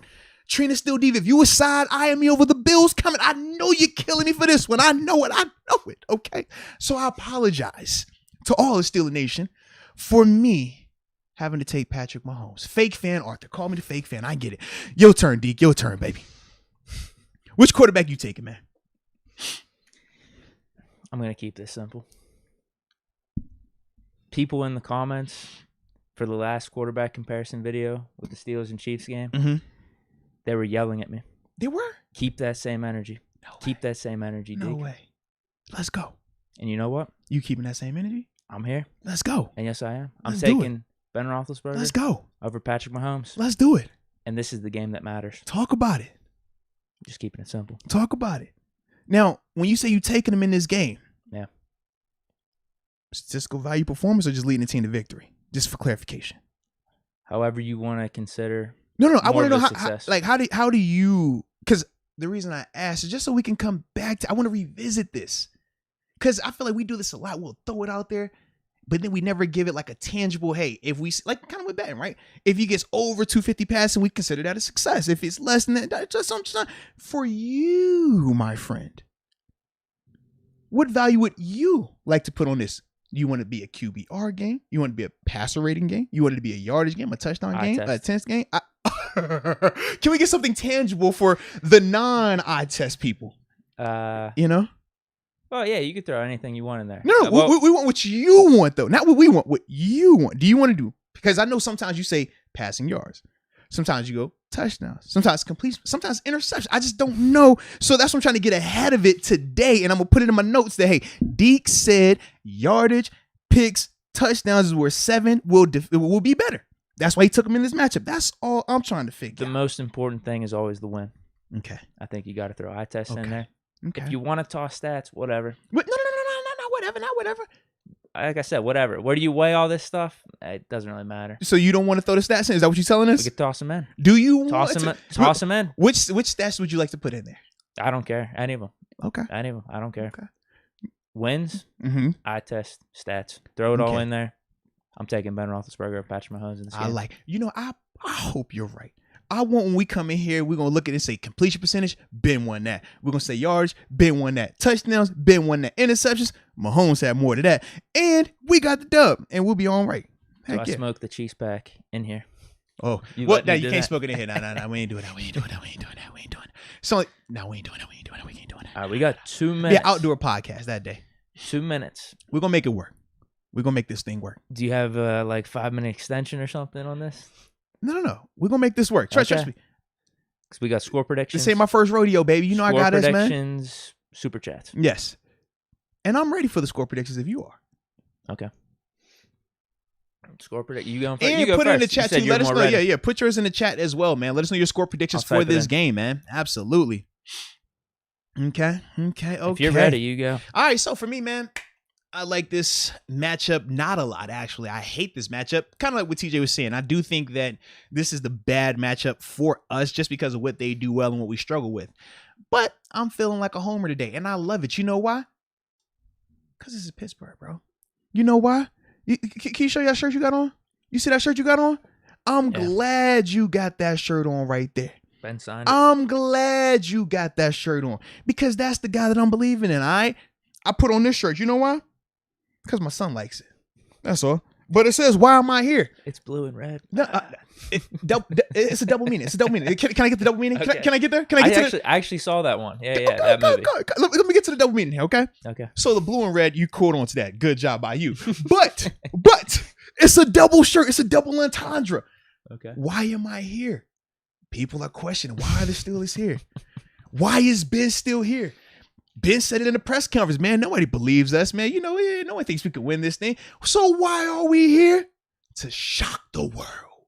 Why are we here, Deke? For 7 to go out there and prove just one more time, at least one more time, that old cowboy still got something in him, okay? That old cowboy, that old gunslinger can go out there to the Midwest and win this showdown with the fastest gun over there. We ain't worried about that. So why are we here? We are here to get a dub, baby. Old Western duel. Come on, man. That's how we going down, man. We ain't playing no games. So with that being said, man, I got the Steelers. I do. And I have them getting it done by the tune of... You ready for this? This isn't a joke. No, I'm dead serious. This is awesome. No, like Scout's honor. I'm amped up. Scout's honor, bro. I'm feeling it, bro. This isn't a TG move. No. You're not switching on Saturday. No. Bro, I told you. Once we got to the playoffs, what did I say when we came here on Monday? I said, bro, I'm not going negative. I have nothing negative to say. We will critique it, got house money. But it's nothing negative because this is all house money. And that's why I asked TJ, I say, T, are you a guy that is more concerned about draft stock, draft positioning versus playoff? He's switching his pick, though. You could tell. Oh, you could definitely tell. But I'm not like that, all right? So why am I here? I'm here to pick the Steelers. They get, all right? You see that hat? You know we ain't playing no games. Give me the Steelers getting it done.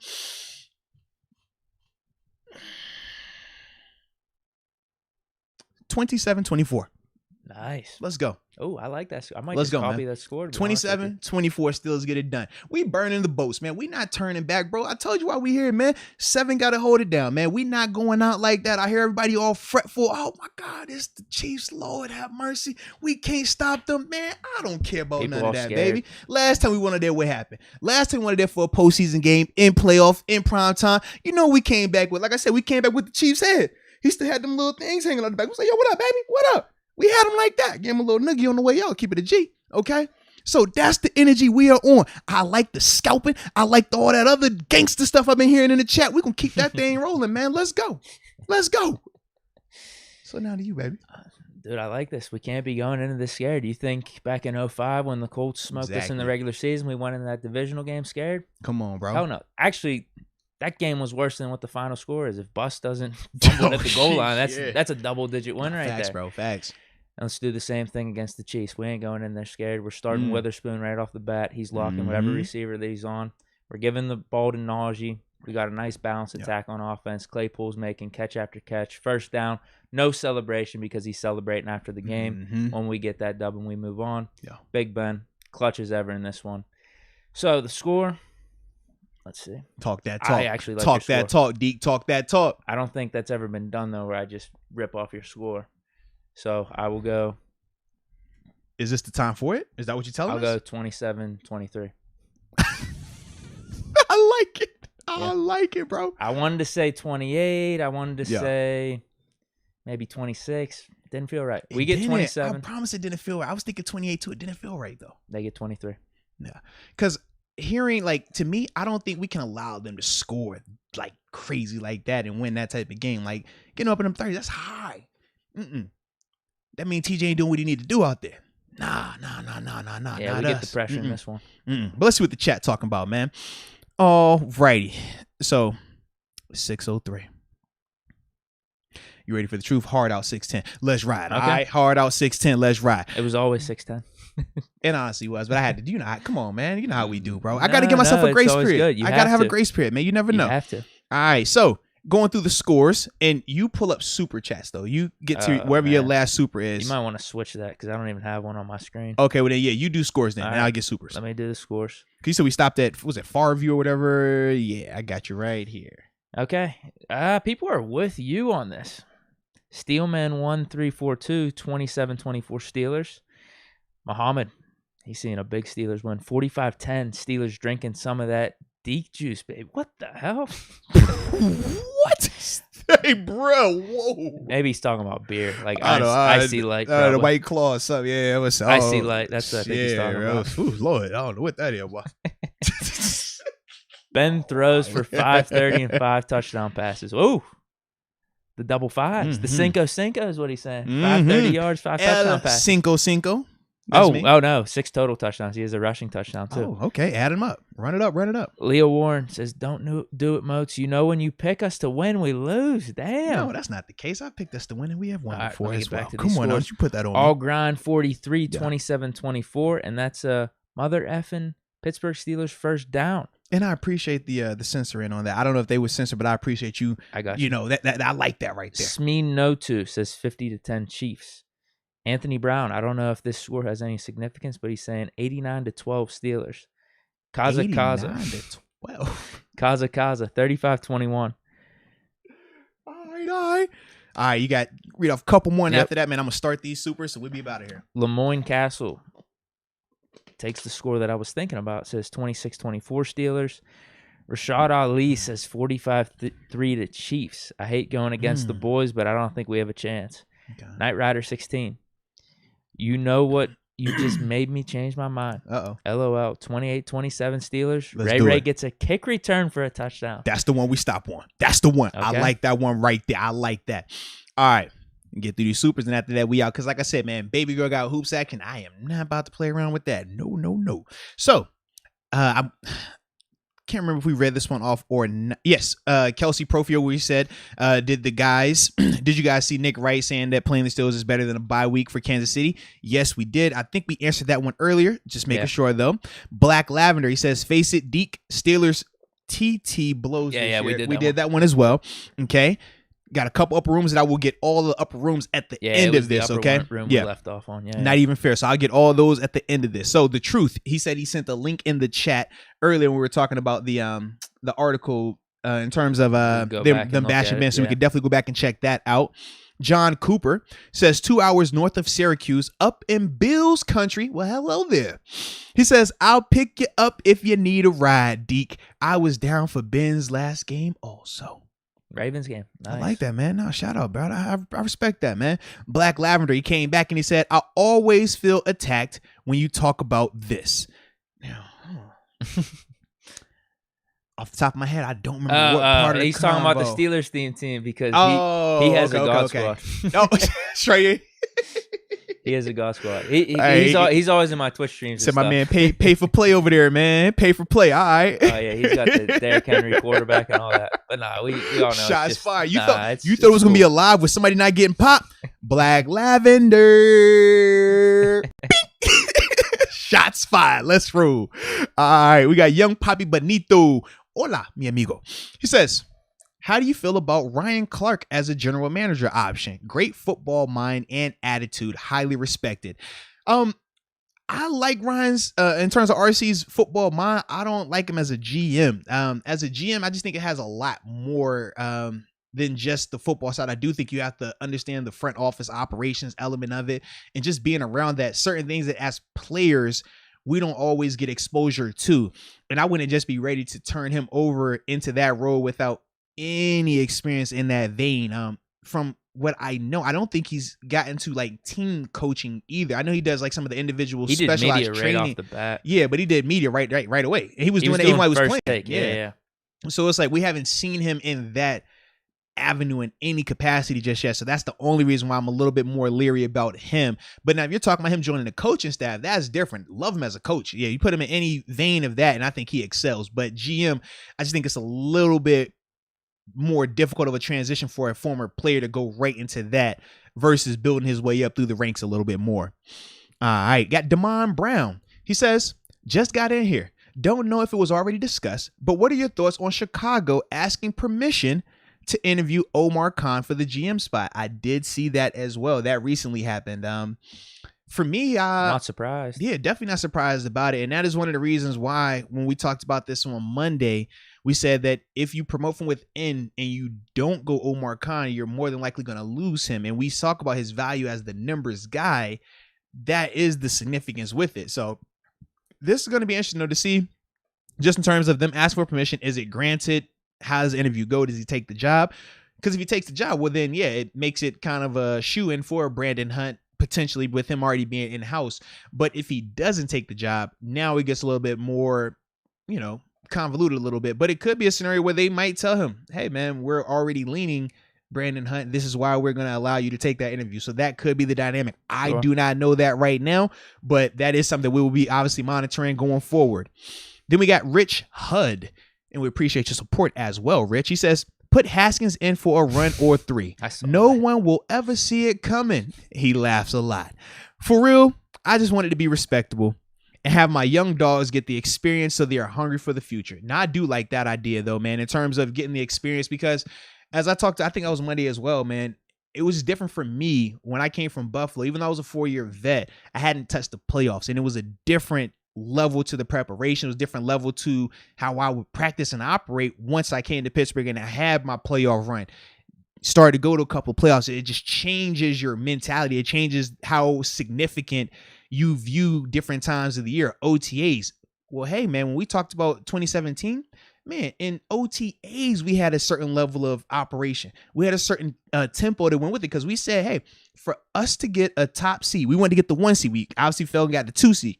But we said for us to get the 1 seed, we can't wait until training camp to turn it on. We can't wait until midseason to start playing better. We felt like we had to operate as if it was playoffs in OTAs, mini camp, training camp, all the way throughout the season. And we saw the success that we were able to have. But that is something that, man, I always think about that, man. I like that, man. That experience is real, though, bro. Definitely real. All right. Young Papi Bonito spent the block. Said, did y'all see Ben wearing the Raiders helmet? I did not. Did you see that? Yeah.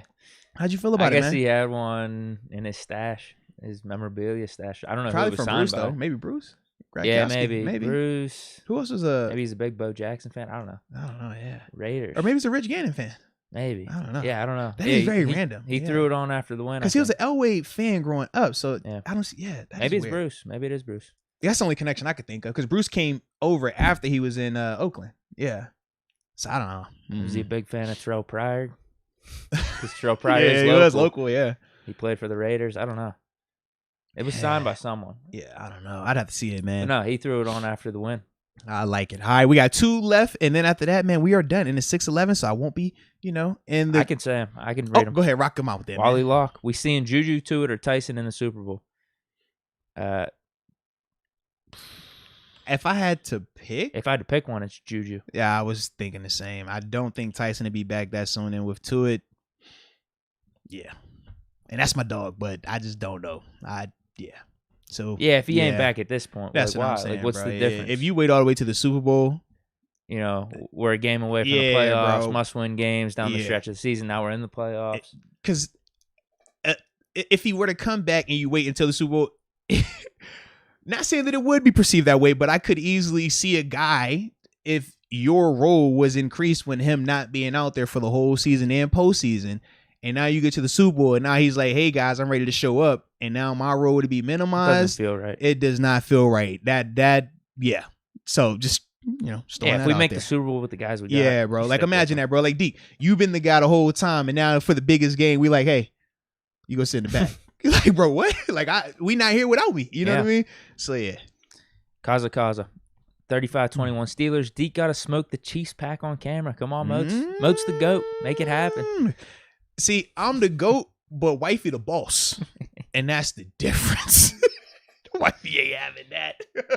Ty_ says, bring Ben back as OC next season. How about QB1 next season? How about that? Okay. Well, I think we have got them all square. It is 6:13. Now, this was a fun show, though, man. From the heart, bro. Always a blast, man. Shout out to TG, obviously pulling up, man, hopping on the show with us as well. Sebastian Janikowski's helmet. Seabass, okay. Well, he is a GOAT. He is definitely a GOAT, man. Definitely a GOAT. But no, man, either way, though, enjoy the rest of your day. As y'all know, we will be back on this thing tomorrow in the afternoon like we do on them Thursdays, baby. Playoff picks, too. Absolutely. I don't know what the records are. I do not know either, bro. I don't remember any of the games we bet. All I keep thinking about is the ones I lost money in, and that was the Bama one, because I'm like, so I cannot think about any other game right now. I'll get the picks right, though. Yeah. So with that being said, though, man, appreciate everybody for tuning in with us. Shout out to everybody that has been liking this video and all our other videos as well, man. We definitely see that, and we respect the heck out of it. But either way, until next time, baby. Peace.